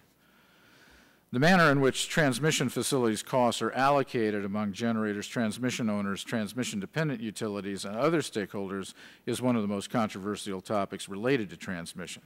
APPA strongly supported the language included in EPAC that underscores FERC's flexibility in determining the appropriate transmission pricing methodology. We don't always agree with the decisions made by FERC on cost allocation. We continue to believe that Congress had it right in leaving these decisions with appropriate stakeholder input and administrative due process to FERC to determine under Sections 205 and 206 of the Federal Power Act. The issue of who pays for transmission facilities provides regional benefits is a difficult one, as such facilities can provide present and future system benefits that extend well beyond the specific entities for whom the facilities are constructed. Therefore, APPA urges FERC to provide greater guidance on cost allocation for new major transmission facilities that afford regional benefits. APPA does not support the allocation of costs of facilities to regions, subregions, or entities that will receive little or no benefit from the facilities, and therefore opposes a federal statutory requirement to allocate such costs on an interconnection-wide basis.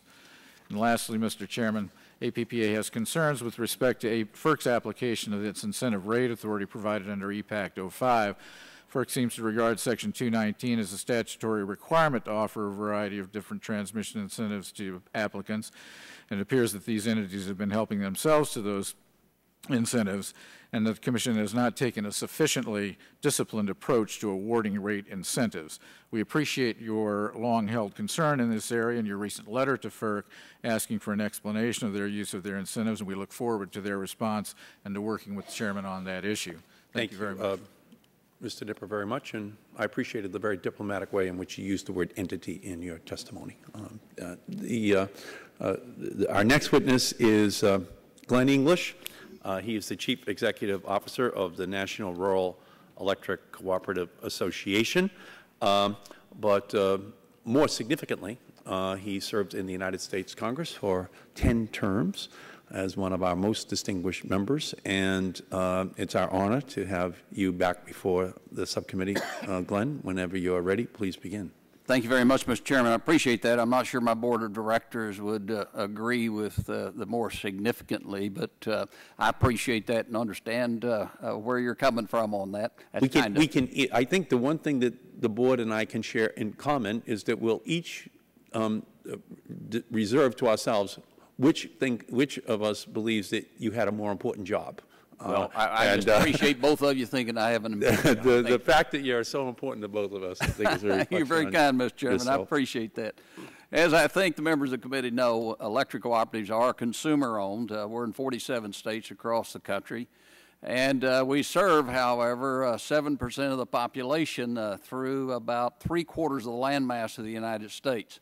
So when we talk about transmission and when we talk about the fact that you're talking about generating renewable energy in this country, it's most likely going to come from areas that are served by electric cooperatives. So we have a big stake in that. We plan to have a big part of the future as we move forward in that general direction. Could you just repeat that number again? 7% of the customers, but what? We've got 3/4 of the landmass. Okay, thank you.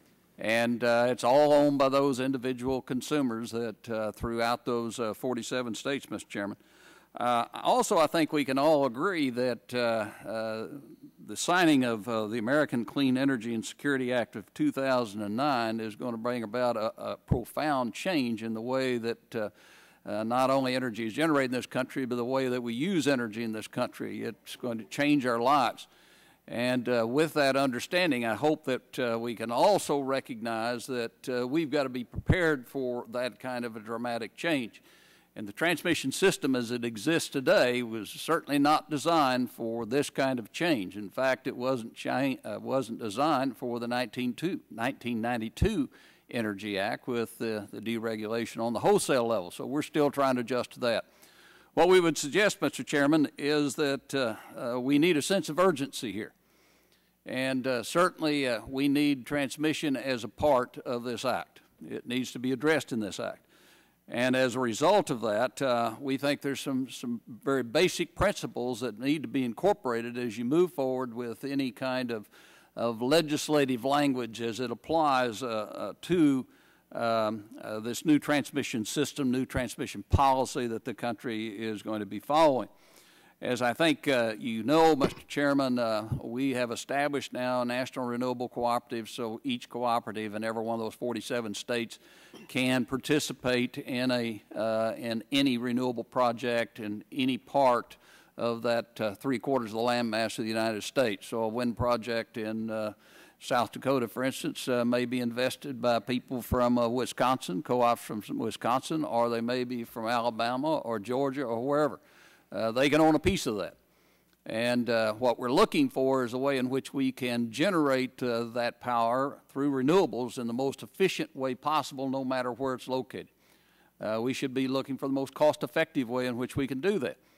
And just as we know that certain wind corridors exist that will provide us with a great amount of production of wind energy throughout the Great Plains, not every farm's the same, not every state's the same, that we also then have got to make sure that when we locate that kind of generation in those areas, that we can move that power out of those regions. So we need an efficient and effective transmission system to do it. But we also, I think, have to be very aware of the fact that, and it's been our experience, that bottom-up planning works the best. So you need local, regional planning. You need local folks putting this plan together to determine what's the best way to move forward on this. And so that is a principle I think we need to adhere to, a bottom-up rather than top-down as far as planning the transmission system of this country.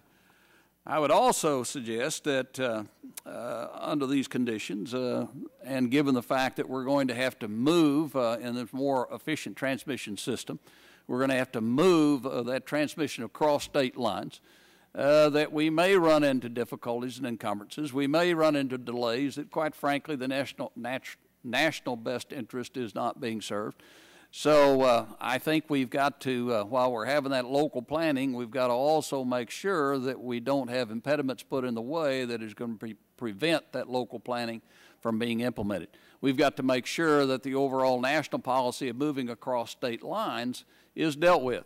And for that reason, we do think that there is going to have to be some authority on the federal level as far as siting is concerned. But again, it should be focused on certain qualifiers as we look at that siting authority. First of all, should be facilities that are only identified on regional planning. Should be facilities that are interstate projects. It should be, in fact, the owners of those facilities should not be eligible for enhanced rates or any other financial incentives as far as where they're building that transmission. And the cost of the facility should be fairly and broadly allocated, along with the use of the facilities should not be limited to just one kind of power. It should not just be renewables only. And that's mainly because of the fact that laws of physics, as we've heard expressed here today, doesn't distinguish between electrons. They're all the same once they get into that transmission system. And we'd also suggest that the law in which we're proposing this become a part of would in fact itself dictate the direction that we would be manufacturing or generating those particular electrons. Also, we would suggest that there needs to be broad, fair cost allocation. We think that's a very important point. Obviously, those of us who are electric cooperatives are very, very sensitive about that. We would have a few people, and all the costs being dumped on those few people would be unbearable, so it should be allocated on the basis of who's getting the benefit. Who are the folks that are receiving the benefits of that energy that is being generated and produced. Also, we would suggest, Mr. Chairman, that we move forward and recognize the fact that there are more benefits to building such a transmission system across this country or in different areas of this country than just the movement of that power. The right-of-ways for any kind of transmission like that would become extremely valuable. And it would also be a way in which it would, in fact, become a new technologies right-of-way, ways in which you could move new technologies. And I know you're particularly interested in the smart grid. And obviously, there are many uses that it could be incorporated into any new transmission system along those lines. Fiber between the towers is obviously another way in which we can make good use of that transmission system. So, Mr. Chairman, I would suggest to you that we need a new transmission system to go along with the legislation that's being proposed. Thank you. Thank you. Glenn, very much. Our next witness is Reed Detchon. He is Executive Director of the Energy Future Coalition, a nonprofit organization that seeks to reform U.S. energy policy. We welcome you, sir. Whenever you're ready, please begin. Mr. Chairman, thank you for inviting me to testify today on this important and timely topic. I find a great deal of agreement across the table, and particularly with Congressman English. Last year, in partnership with the Center for American Progress and the Energy Foundation, the Energy Future Coalition undertook a series of listening sessions with a diverse group of stakeholders, including federal agencies, grid operators, transmission companies, utilities, and environmental groups.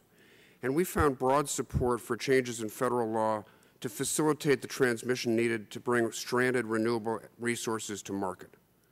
Wind in the Great Plains, solar in the desert Southwest, and yes, offshore wind in the East.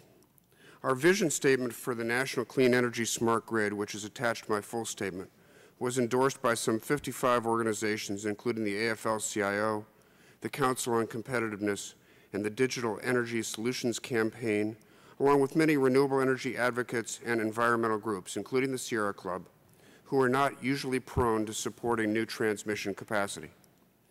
What brought these environmental groups to the table, and ultimately to agreement, was the imperative of action to address with urgency the growing climate crisis. Time is running out for the world to avoid serious harm from climate change.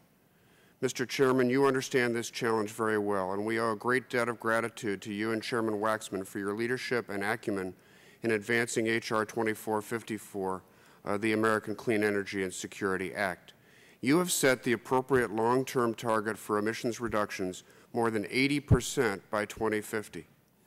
The changes in our energy system needed to reach this goal are profound. We need to begin planning today to reach those reductions by 2050. And one thing is clear, we cannot deliver that much low-carbon energy without changes to the grid. Low-carbon electricity will be expected to power not only our homes and businesses, but also an increasing portion of our vehicle fleet. The system we have today for planning, permitting, and financing transmission lines was not designed to respond quickly to a challenge of this magnitude, moving many thousands of megawatts of renewable energy from remote areas to load centers. Our discussions with those who must deliver on this promise, renewable energy developers and transmission companies, quickly focused on the obstacles of planning, siting, and cost allocation that we've heard repeatedly today. Of these, planning turned out to be the linchpin, as our group concluded that better planning could reduce the difficulty of siting and financing new lines. We recommended enlarging the scale of the planning process to the two principal power grids in the United States, the eastern and western interconnections, for two reasons. First, long-distance transmission is needed to support development of some major renewable energy resources and necessarily will cross state and regional boundaries. For example, almost 300,000 megawatts, an enormous amount of wind, 300,000 megawatts of proposed wind projects, which is more than enough to meet 20% of our electricity needs, are waiting to connect to the grid because there is inadequate transmission capacity to carry the electricity they would produce.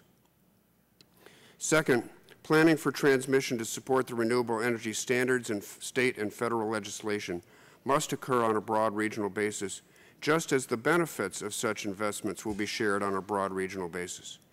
Your discussion of the impact of wind resources in the East is a good illustration of the need for planning across the entire interconnection. An enhanced regional planning process of this kind should build on, not replace, the current engagement of stakeholders, including states, grid operators, utilities, consumer and environmental interests, and landowner groups. This will remain a state, not a federal process. Siting authority would rest with FERC, but the states collectively would have more power, not less, than they do now, because their plans would govern the exercise of that federal authority. Only if the planning process breaks down would FERC have the ability to resolve disputes and get transmission built to bring renewable energy to market. We've been gratified to see many of our recommendations reflected in H.R. 2211, introduced by Congressman Inslee, a system of interconnection-wide transmission planning supported by broad-based cost allocation and underpinned by federal siting authority. And we would be pleased to work with the committee on further legislative language if you think that would be helpful. Mr. Chairman, you and your colleagues have taken an enormous step forward by reporting legislation that will begin the process of transforming our nation's energy system to deal with the threat of global climate change. Expanding and modernizing our transmission grid is essential to that transformation. By addressing transmission directly and comprehensively, you can help our common goal of a clean energy future become a reality and not be left stranded by regulatory impediments. Our economy, environment, and national security deserve no less. Thank you very much. Thank you so much for your testimony. Our next witness is Joseph Welch, Chairman and President and Chief Executive Officer of ITC Holdings. That is the nation's first independent transmission company. We welcome you, sir. Please begin. Thank you and good afternoon. Could you move that microphone in a little bit closer and turn it on? Thank you and good afternoon, Chairman Markey and members of the subcommittee. As the Chairman said, my name is Joseph Welch. I'm Chairman, CEO, and President of ITC Holdings, the nation's first and only independent transmission company in the United States. Being independent means that we are not affiliated with any market participant. We have no ownership or have any dealings in energy transactions. Our job is to facilitate the market, to facilitate the interconnection of any sources of generation that are put before us, and to make sure that we connect the loads and reliably do so.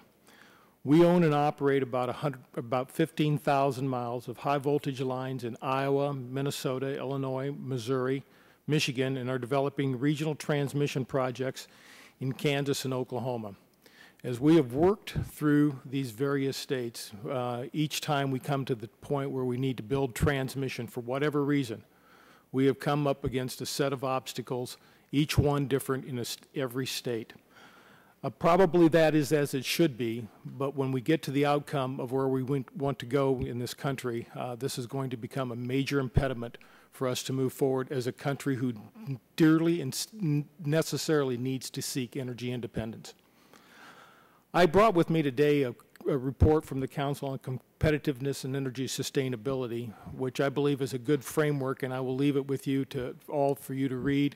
I think it offers a lot of information which is very consistent with the very principles and items that you're considering here. But going to the fundamental principles that we need, and at the top of the list, and I want to go right to the top of the list, we need a policy for energy in this country. We've talked about all the things underneath, and we debate about whether it's right or wrong, but the fundamental issue is that we need a policy and something to plan to. With that policy in place, the rest of the items become a lot clearer and a lot more succinct, and a lot of the debates that we hear from all of us who really are closer than further apart really start to come together. For instance, with a policy, then the planners, and when I say the planners, and we have talked about this in the item that I support and my company supports, is that we need an independent planning authority.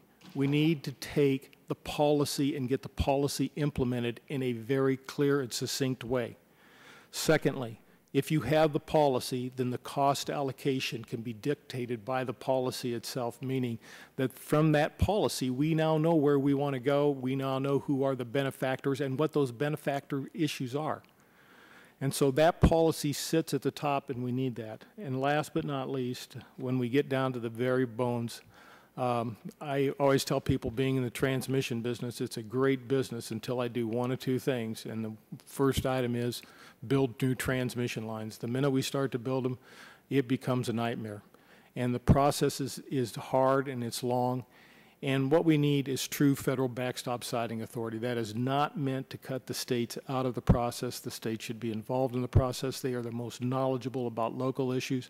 But at the end of the day, we have to get a regional transmission grid built.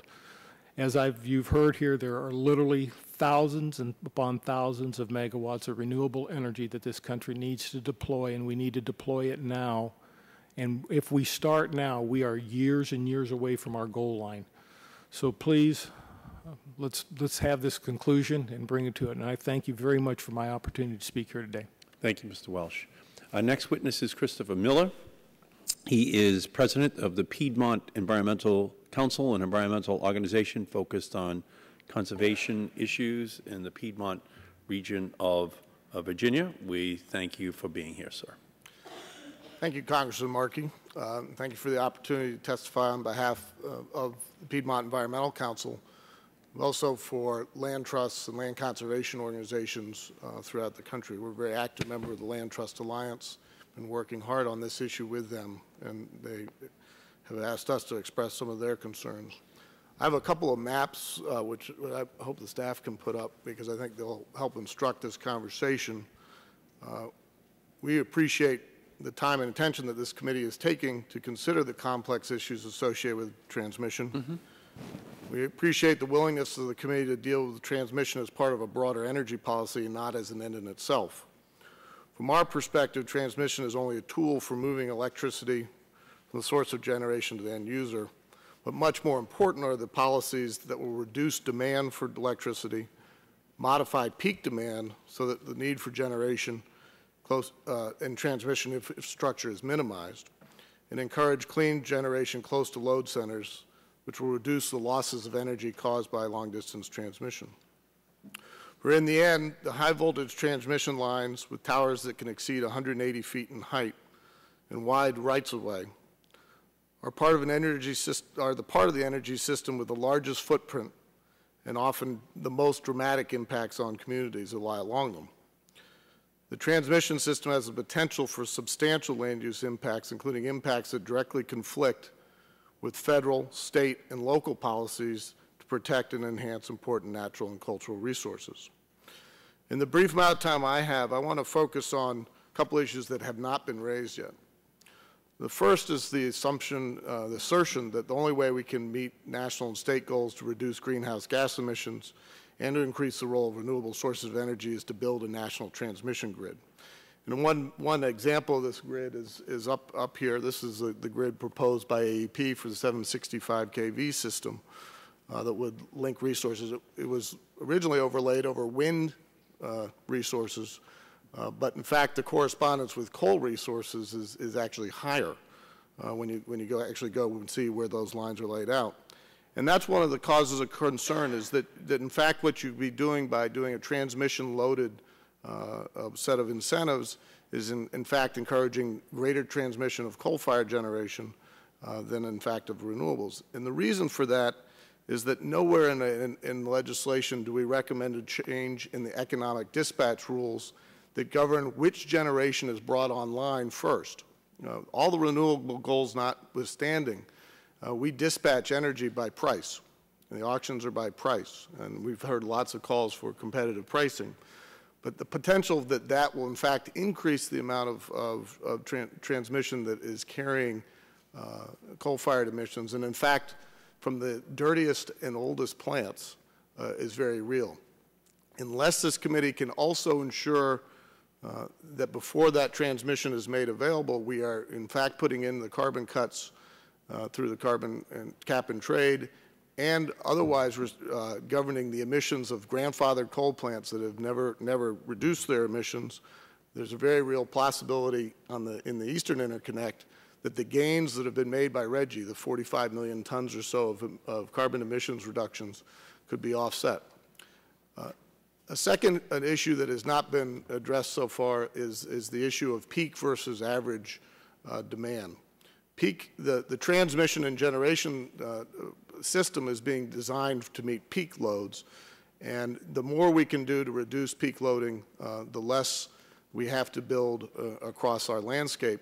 And so it's very important that this committee address the fact that transmission planning that has been done to this point really hasn't addressed the full incorporation of some of the policies that are in the ACES legislation.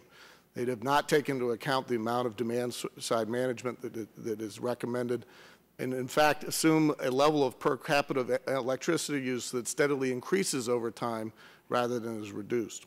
The final thought is this. To the extent that transmission is necessary, and obviously connecting some renewables will require transmission, it's very important to respect the other public policy values that are out there, and particularly related to the lands that have to be crossed by transmission.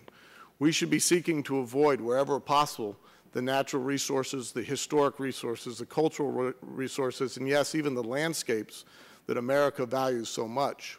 Current legislation draws a distinction between publicly owned lands and privately owned lands, and that's something that I think this committee needs to look at hard. East of the Mississippi, most natural resource lands, most historic lands are privately owned, but protected through public-private partnerships, whether it's the designation of historic districts or the donation of conservation and historic easements. Those easements are often approved by state government. In the case of Massachusetts, hundreds of thousands of acres are actually individually approved each time by the Attorney General. The same is true in the state of Virginia.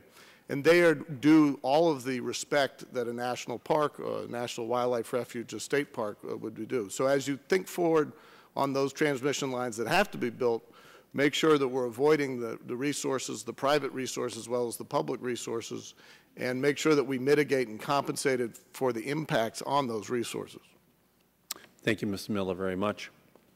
And our final witness is David Jose. He is the President and Chief Executive Officer of CMS Energy and Chief Executive Officer of its principal subsidiary, Consumers Energy. We welcome you, sir. Thank you, Mr. Chairman, and thank you also for pronouncing my name properly. I appreciate that. I appreciate it took 1 minute up here to get it right, but I wanted to make sure. Huh? I appreciate the opportunity to address the subcommittee this afternoon. Consumers Energy, our principal subsidiary, serves 1.8 million electric customers, 1.7 million natural gas customers in the lower peninsula of Michigan. I would suggest that we have a bit of a unique opportunity, having developed, owned, and operated transmission assets along with distribution and generation assets for a century. Consumers Energy now no longer owns transmission assets. We sold our transmission system in 2002, and it is now independently operated. We therefore appreciate the difficulty in siting new transmission and support federal backstop authority for new interstate lines as a last resort. We also see a need for new transmission in Michigan to interconnect new wind resources that are being developed in the Thumb in particular and along the Lake Michigan shoreline as part of the Renewable Portfolio Standard compliance effort in the state of Michigan. We believe new transmission development should meet three key common sense principles. Number one, benefits of proposed projects should exceed the costs by a reasonable margin. Number two, proposed project should be similar or should be superior to other alternatives, which would include other transmission solutions, distribution solutions, perhaps lower voltage transmission solutions, and generation solutions. And finally, costs ought to be fairly allocated to the beneficiaries of the project as determined through the planning process. I would concede that these principles are complex to apply and therefore need an independent planning authority of some sort to apply them, a regional transmission organization or a group of RTOs, for example, to conduct the evaluation. They cannot be objectively performed by market participants, including independent transmission owners that have a vested interest in new transmission. In our view, overly generous FERC incentive policies have created a rush to invest in transmission, often not justified on a cost-benefit basis. I provide some specific Michigan examples within my written testimony and won't go over those now. Fortunately, for new intrastate projects in Michigan, we have a certificate of need process that fully vets these projects before allowing condemnation. I suggest that might be a model that's appropriate at the federal level as a federal backstop. Now there are proposals to build massive new high voltage infrastructure over the entire Eastern Interconnect, the so-called overlays.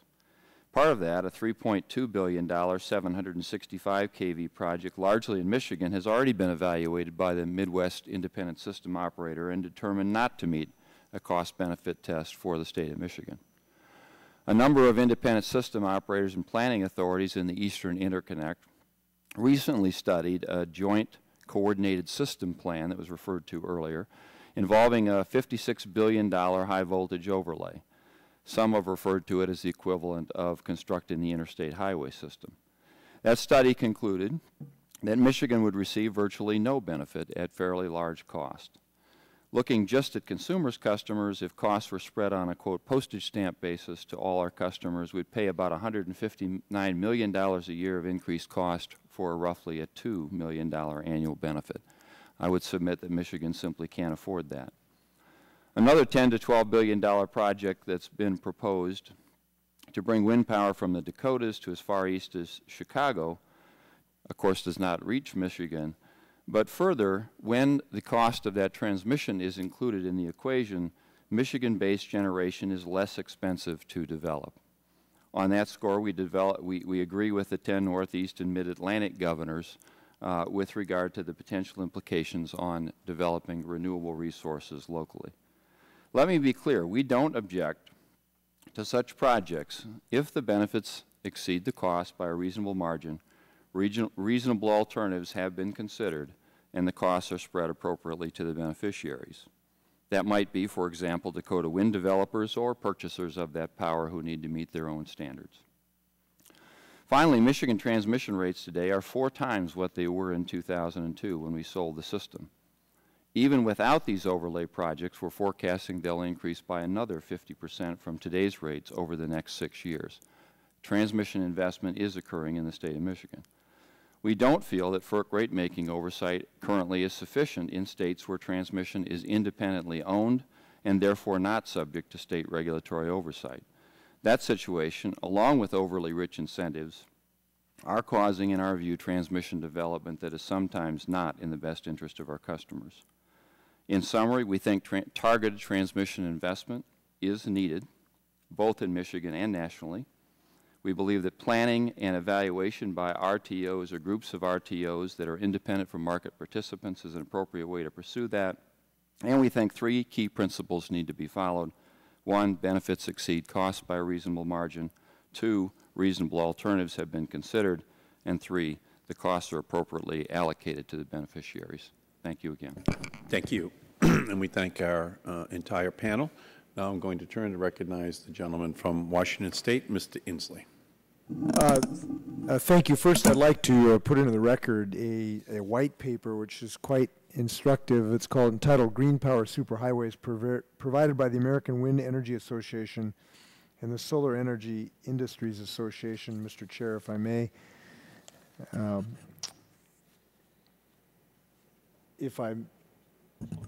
Without objection. Thank you, Mr. Chair, and I appreciate that. And this white paper does confirm what some of the witnesses talked about, which is that we've got 300,000 megawatts of wind projects waiting in line, essentially, to connect to the grid. And they point out that the lack of transmission capacity is also hindering states' ability to meet multiple renewable energy goals. And it just confirms what several of the witnesses have testified today. I want to ask Mr. Detchen about the greenhouse gas interconnection standard that your proposal has incorporated. It basically would essentially allow federal backstop authority. It would encourage it in relationship to those sources that are low and zero greenhouse gas emitting generators. Could you tell us how you envision that working? And by the way, would it help in at least some sense some of the concern of the Northeast states who don't want to see their offshore wind projects intruded upon by, say, if we can call it dirty sources from far away intruding on their corridor? Thank you for the question. I think there's a lot of confusion about how a greenhouse gas interconnection standard would work. In the first place, it's an interconnection standard. It doesn't govern what electrons are on the line because, as everybody has pointed out, you can't distinguish between green and brown electrons. But if we are going to provide some additional authority to cite and pay for special new transmission lines to benefit renewable energy, let's make sure that the generation that's hooked up to it is not conventional coal. And so what we have suggested is that since you're going to need probably gas to balance renewable energy on these lines, that up to a single cycle gas turbine emission level would be acceptable to connect to these lines, but above that would not. And that seems like a fairly straightforward way to approach that. With regard to the question of competition with local resources, I think what should be important, and I think inevitably would happen if the states are driving this planning process, even on an interconnection-wide basis, is that they take into consideration state policies considering local resources and use delivered prices, as was mentioned on the last panel, as the basis for comparing different resources. I think that's a very straightforward way to make sure that the competition is fair. I'll ask you what I hope is a rhetorical question, but in the bill that I've introduced, we've tried to preserve the bottom-up planning so that the states and regions really do the planning rather than a cram down from the federal government. Do you think that's a fair characterization of the proposals that we've made? No, absolutely. And I think that there's been a lot of talk about top-down or federal intervention here, but I think the legislation that you've proposed, Congressman, establishes mechanisms for states to work collaboratively, addressing these regional issues, and that those decisions will be executed with the assistance of FERC, but FERC would only be able to step in if the states are unable to reach a plan. And could you suggest any other solutions to the concern that the gentleman from Massachusetts expressed about this offshore wind being crowded out, if you will?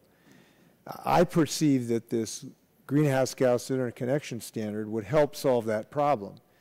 because it would essentially allow the use of the federal backstop authority for clean sources, green sources of energy. And I think that would help solve that problem. Do you agree with that, and is there anything else that you could suggest that would help solve that concern? Well, I think that a stronger step, which Mr. Miller suggested, would be to have federal intervention on the loading orders for the use of different kinds of resources. I doubt that that would be politically saleable right now. So I think that within the context of what's doable, I think that the approach you've outlined is about as strong as it could be.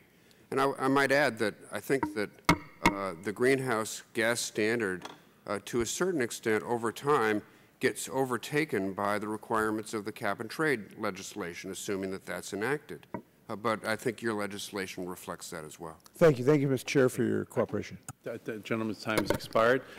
The Chair will recognize himself now for a round of questions. Let's go down the line. And each of you could answer yes or no. Do you support giving FERC the authority to modify any transmission plans that are established through bottom-up regional planning processes? Mr. Izzo. I would not. You would not. Mr. Joes. Nor would I. Okay. Mr. Nipper.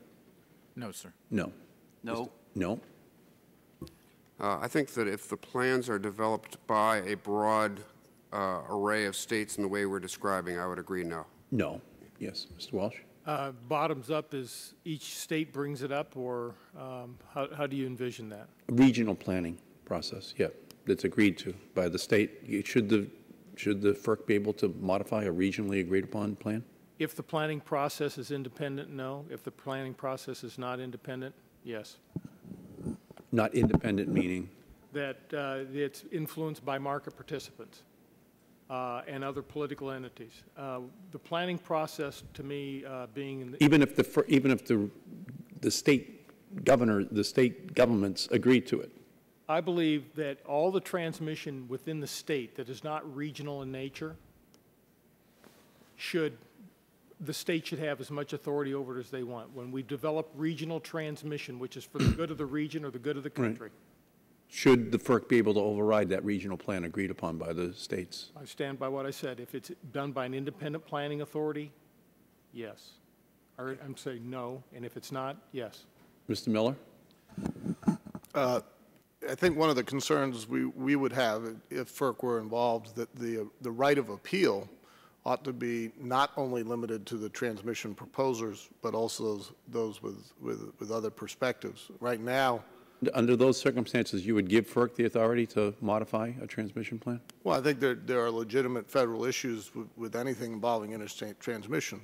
But if you are going to create that, it ought to be equally available to both the proponents and those that have concerns. Okay. Let me get on the line again. How many of you would support a greenhouse gas interconnection standard of the type proposed by Mr. Inslee? Can we go down and ask how many of you would support that? I would not, for the simple reason that a greenhouse gas interconnection standard does not speak to existing carbon-intensive generation being able to piggyback. Okay, thank you. Mr. Joes? I have to qualify my answer. I'm not 100% sure the specifics of the standard. I haven't read them. I would say we have, of course, standards for interconnecting all kinds of renewable capacity already. I would not be supportive of something that limited the use of the transmission line to certain types of technology, simply because I agree with what's been said earlier that you can't label the electrons. Okay, thank you. Mr. Nipper? No, sir, we would not support You would not. Mr. English? I believe that the bill in itself, and since this is going to be part of the legislation, the bill in itself takes care of that issue. So no. No. Yeah. Mr. Welsh? I know you do support it, Mr. Welsh. With my company, we're an independent transmission company. You make the policy. We're going to support the policy. Mr. Miller? I think it's an interesting concept when applied to lines that feed into the grid, but unfortunately, the authorities that are being discussed would apply to transmission that's not simply for bringing new generation onto the grid, but for expansion of the grid as a whole. Okay, Thank you. So I would have to say no. Okay, and I'll let you answer for the record, Mr. Detron. Well, just to touch on these 2 points, we are talking about specially authorized renewable energy transmission lines that would be feeding into the larger grid, not to the larger grid. And I agree with Glenn that if this is attached to H.R. 2454 and enacted, then some of the reason for it goes away.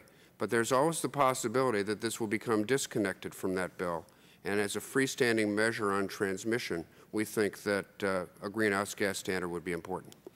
How many of you would limit federal authority to only lines that affect renewable electricity that is generated? How many of you would limit federal authority just to that? I would do quite the opposite, Mr. Chairman. I would limit federal siting authority to lines that affect reliability. Reliability, okay, thank you. Mr. Jose? Well, I would limit federal authority as only a backstop provision and rely on local and regional planning as the primary mechanism. Okay, thank you. Mr. Nipper? Assuming, excuse me, sir, assuming the backstop authority, no, we wouldn't limit that. You would not limit. Okay. Mr. English, would you limit? And again, backstop. Okay. Mr. Detron, would you limit it just to renewables? What I would say is that if we're going to create special new authorities, they ought to be targeted at the problem, which is renewables. Okay. Mr. Welch? I would not limit the federal backstop siting authority. Thank you. Mr. Miller? I think we would support limiting it and also respecting the Fourth Circuit opinion that we were involved in. Okay, thank you. Mr. Izzo, do you support federal backup siting authority for lines for any reason other than reliability? No, I would not. Could you talk a little bit about that first map which Mr. Miller put up that showed very rich wind resources along the east coast of the United States, with the exception of some portions of the Great Lakes and out on the west coast? It looks like it has the greatest potential for renewable electricity generation in our country. You're absolutely right, Mr. Chairman, and as I may have mentioned, we are pursuing a 150 megawatt wind farm, and as you mentioned, we can do that 20 miles out and still be in 140 feet of water. That's not to underestimate the challenges of construction and operations and maintenance costs. But we expect to fully bear the cost of the short-haul transmission and would be opposed to having a nationwide support for a long-haul transmission and be unfairly disadvantaged. Well, what could happen if we take Mr. Miller's charts? I guess they're not Mr. Miller's charts. They're AEP's maps that have been put together. Is that right, Mr. Miller? The transmission map is AEP's. We overlaid it on wind and then coal resource maps. Mm-hmm. If that transmission plan was implemented, it would bring that transmission line in from the Midwest very close to the East Coast. What impact might that have on your planning for renewable electricity off of the coastline or other parts of New Jersey? We would stop planning for that. Why would you stop? Well, because we would not be able to be competitive with the cost of the wind if it's not burdened by the cost of transmission. So the wind from the Midwest, if it does not face a transmission charge, would be cheaper in that case. Now, you're up in the Great Lakes, Mr. Jose. Could you talk about that as well in terms of the potential renewables coming in off the Great Lakes and what impact that could have for Michigan, and what could happen if instead power is wheeled in from other parts of the country through federal preemption, federal eminent domain takings? Right. Well, it's a bit similar, but maybe two aspects to what Mr. Izzo has said. First of all, it's clearly windier in the Dakotas, for example, than it is in Michigan. Michigan has wind resource even on land, but it's not as windy in the Dakotas. So instead of 42% roughly capacity factors, you might see in the range of 30% capacity factor. However, once the cost of transmission to get the power from the Dakotas to Michigan is taken into account, it's cheaper to develop it in Michigan. Now, you mentioned offshore. Michigan does have a very strong offshore wind resource. Unfortunately, offshore is still about twice as expensive to develop than onshore resources. And so when that calculus is taken into account, we think it makes more sense to develop the onshore resources in Michigan first. Now, you heard the earlier testimony about the problem getting renewable energy resources from the Dakotas over to Minnesota, and the blame being laid at the feet of the federal government. In that region, do you believe that is one of the main problems, that otherwise the regions have been able to harmonize their electricity transmission policies in a way that is viewed as fair to all states? Well, I'm not familiar with specific federal government problems that may have come up in Minnesota. My observation is that the regional planning process has been effective and is a good solution to the problem. I think, as many of us are pointing out, you warp the economics when you start putting effectively free transmission or postage stamp transmission along broad regions, and then you change the economics dramatically, rather than having them compete on a standalone basis. Now, for our audience, when we say postage stamp, what are you referring to? Well, why is the phrase postage stamp? Why is the phrase postage stamp used? Effectively, what a postage stamp rate is, and it's used as an analogy to the federal postal system, where you put a stamp on a letter and you send it anywhere for the same price. You could send it from the Dakotas to New Jersey for the same price. The reality, of course, is the costs are not the same. And when we look at the cost of transmission to move power from west to east, there's a significant cost involved. However, if that cost is ignored and everybody pays the same price regardless of how far it moves, it changes the economics. And yes, Dakota Wind would then be more economic on that basis once the cost of transmission is ignored than Michigan or the East Coast. We don't think that's the right way to look at it. Yeah, and one of the things that we're really trying to accomplish, obviously, in the Waxman-Markey bill is to generate renewable electricity and renewable energy jobs generally in all 50 states. So Mr. Izzo here has a plan to, along with many other people in New Jersey, to generate new renewable energy jobs that help with the employment in his company, but in the state of New Jersey as well. And we don't want to invoke the law of unintended consequences here and have a great revolution, have a standard that's imposed upon New Jersey, and then not have the jobs created in New Jersey, especially if they have the richest renewable energy resource right off their shore. Mr. English. Mr. Chairman, I think you're making a good point, but I'd also suggest one other thing, that it might make more sense in light of the objective of the legislation, in light of the fact that we're entering into a little different world than we have in the past, that really what we're trying to do here is maximize the amount of renewable energy that we get produced all over this country.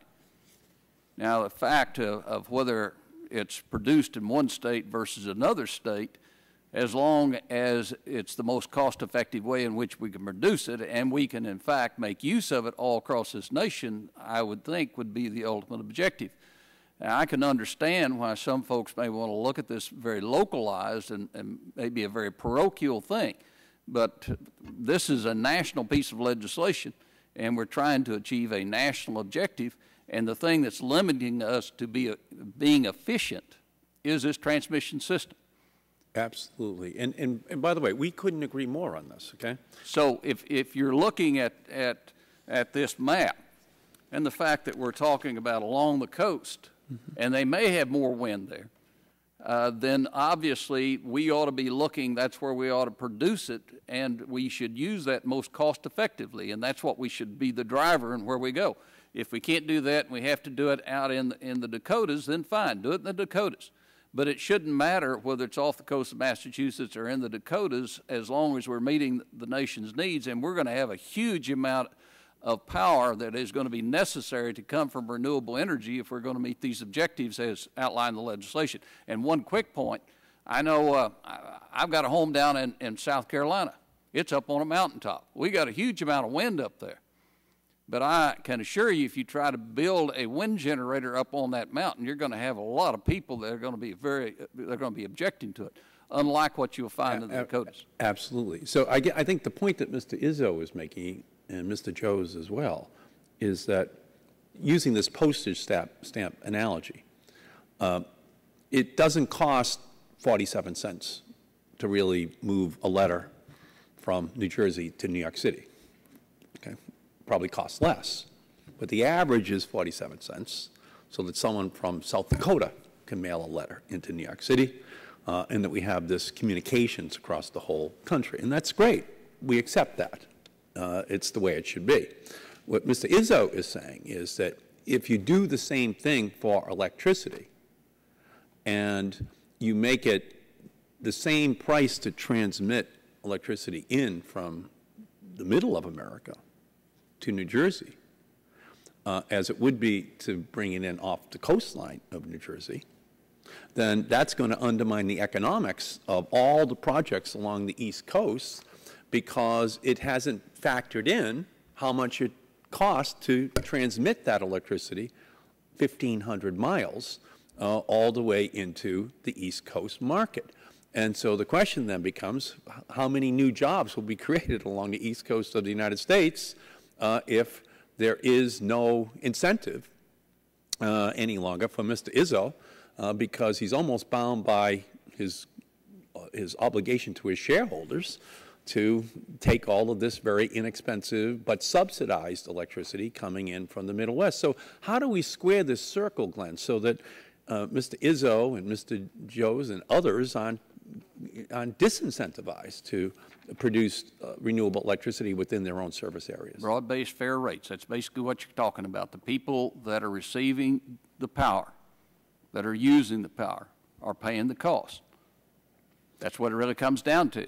If you're not talking about mailing that letter from the Dakotas to some other region of the country, and you're talking about instead what it costs to actually mail that letter to that location, that's the real issue that you're coming down to. And Mr. Izzo, what would you respond to that? So I would say that if I looked at just this last year alone, the price difference associated with transmitting power from the Plains states to New Jersey, depending upon how busy the transmission wires were, ranged from $20 to $80 a kilowatt hour. Typically, it was $30 to $40 a kilowatt hour. That means it would be cheaper for a customer in New Jersey to use a wind farm operating 25% of the time than to use a wind farm operating in the Plains 40% of the time, because it's the total cost that matters. If you eliminate transmission, then suddenly the 40% time of the Dakota farm looks cheaper, but you've put a burden on the American taxpayer, and you've ended our economic development in our region. Well, we want to be fair here, though, right? I mean, that's our goal of the bill. We want to incentivize renewable, this green energy revolution should be everywhere, not just in certain parts of the country. So we need to find a way then to make sure that we don't invoke this kind of consequence that undermines economic development in states that have incredible resources indigenous to them. And that's a real difficult problem here, and something that we have to work through. I apologize to everyone. I really could spend the whole afternoon with you, and next week I might spend an afternoon with each one of you in working out this issue, because we have to be fair. We have to be fair. We have a big vision, but every state can actually play a role here. There is actually a role for everyone, and we have to make sure that we render to the East Coast the things that are theirs, the things to the South that are theirs, and the Midwest that are theirs, and the West that are theirs, the prairie, the desert. And Glenn, even as you were saying, you represent 75% of the land mass of the United States. There's an ocean mass, too, that is also out there, and we have to Excuse me? We do have coastal co-ops. No, that's what I'm saying to you. And so this whole... And so I want to make sure those coastal co-ops are able to go out into the ocean and have the incentive to... Excuse me? I'm with you. Yeah, so we have to work out a fair formula. So I thank each of you, and we're going to have to stick very close together over the next couple of weeks so we can have this conversation and reflect what our national goals are. but with each state, each region, and the history of each state and region. You know, states that aren't even states, they're commonwealths, whether it be Virginia or Massachusetts, have their own traditions in terms of what lands are sacred that might not follow the traditional Federal Lands Act, but have just the same impact in terms of the relationship with the history of our states. So I thank each of you, and I'm going to turn over the remainder of the hearing to Congresswoman Baldwin, who will bring it to a conclusion. Thank you so much.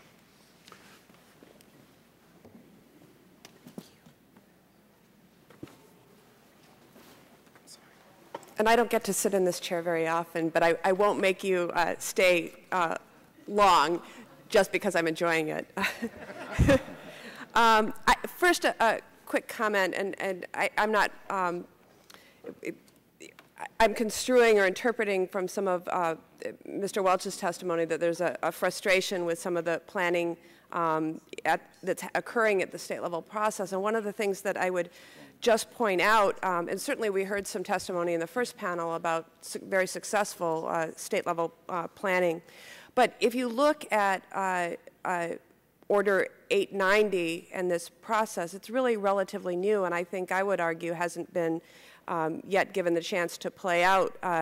If you look at the area that I'm most familiar with, the first time MISO Order 890 planning processes were approved by FERC and then subject to additional compliance requirements was on May 15th, 2008. And thereafter, they had to do a filing in August of 2008. It was just approved on May 20th, 2009.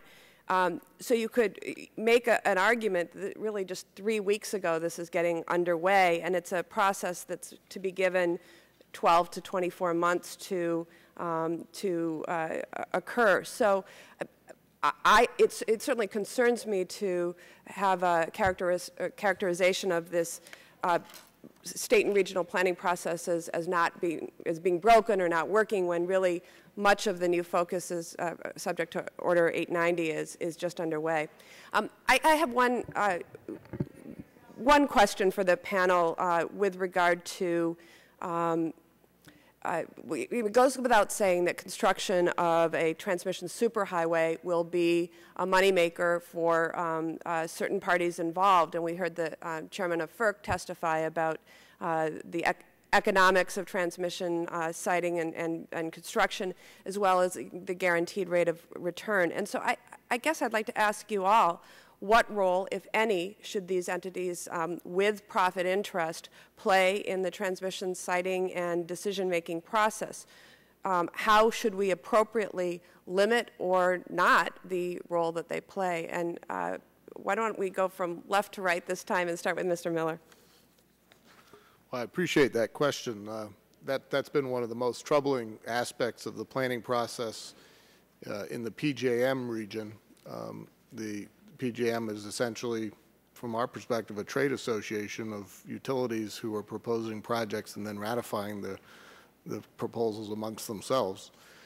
They do not have until very recently, have a process that complies with the FERC Order 890. They were looking only at transmission solutions and not at alternatives.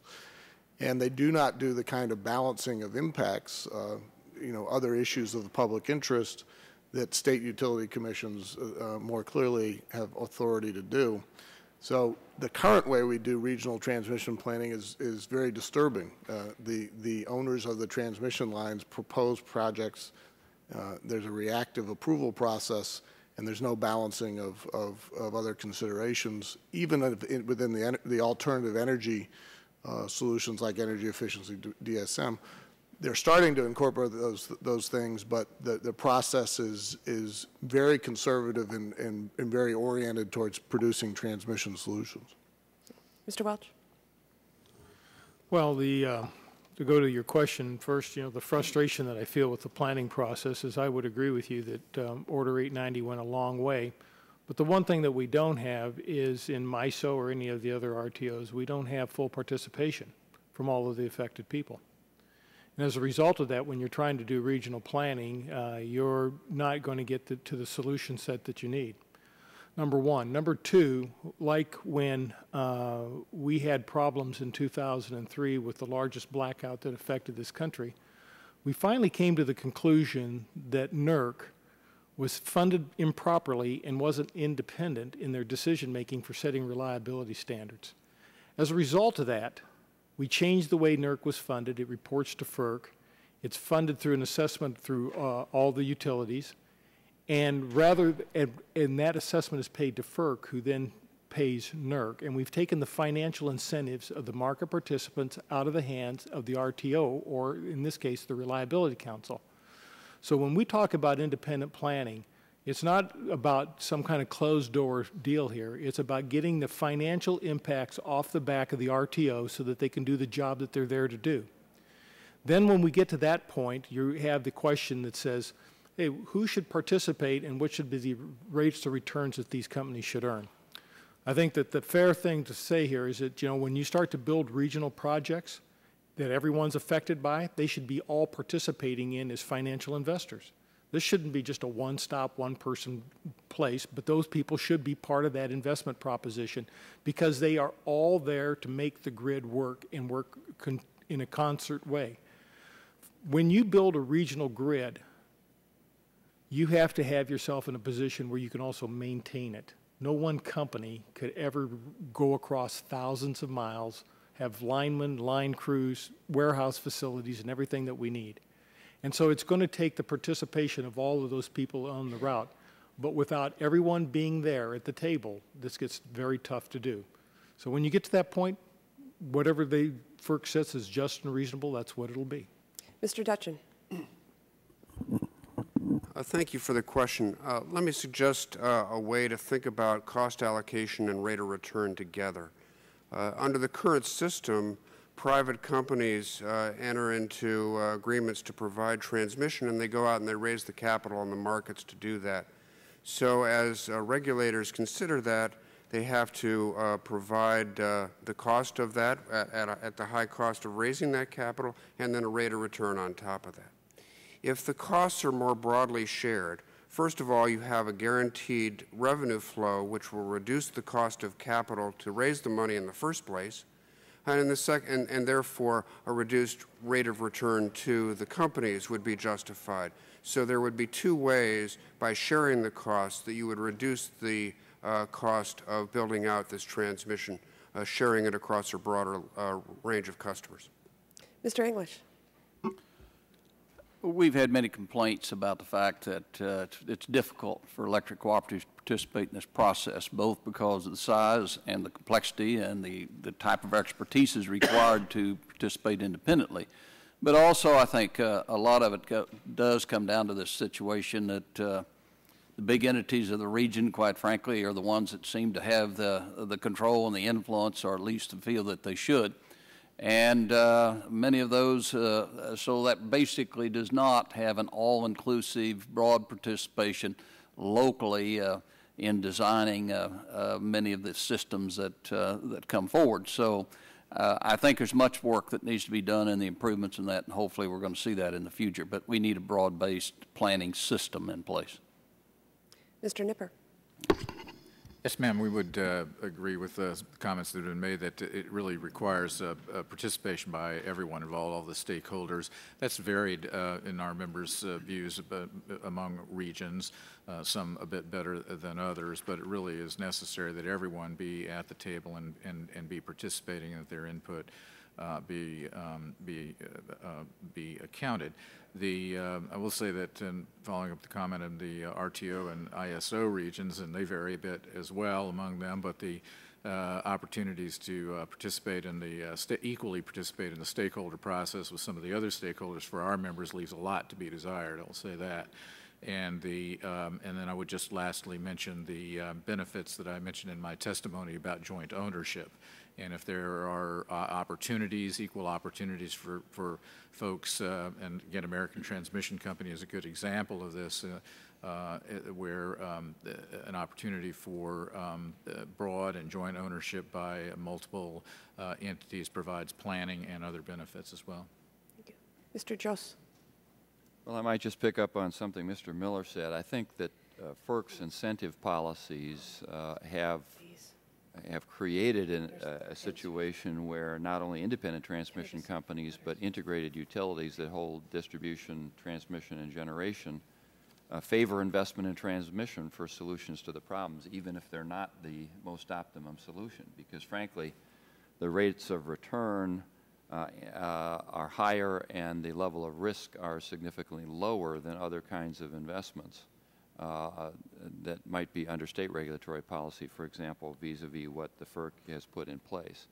So our concern is you see a rush to invest in transmission. Now, I want to clarify again, there are transmission projects that make sense, and if they make good economic sense, they ought to be supported. I think we have to be careful not to incent investment because of the low-risk, high-return environment vis-a-vis the public interest, and therefore I do think broad public planning of some nature is necessary with broad participation. Thank you. And Mr. Izzo. We operate both a regulated transmission and distribution business and an unregulated generation business. And the regulated transmission business provides reliability 99.999% of the times through a regional planning process. It works, and it works well.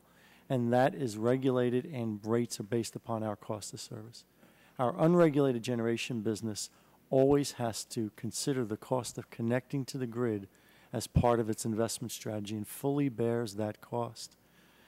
We need to dispel the notion that renewables are not being built because of the transmission system. Renewables are not being built because we're not sending clear price signals. This committee deserves congratulations on doing that through cap and trade and through setting an RES. And now, at the risk of being a little flip, the next thing I expect to hear from people is that if only we had refrigerated freight trains running free of charge from the North Pole, our local supermarket would get its ice cubes from there. It just doesn't make sense to ignore the transportation charges. I want to thank all of you gentlemen again for your time and expertise and your patience.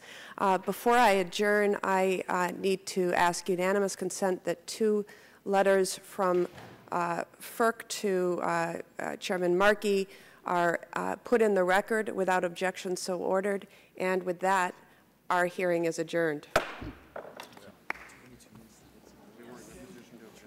Sure was fun.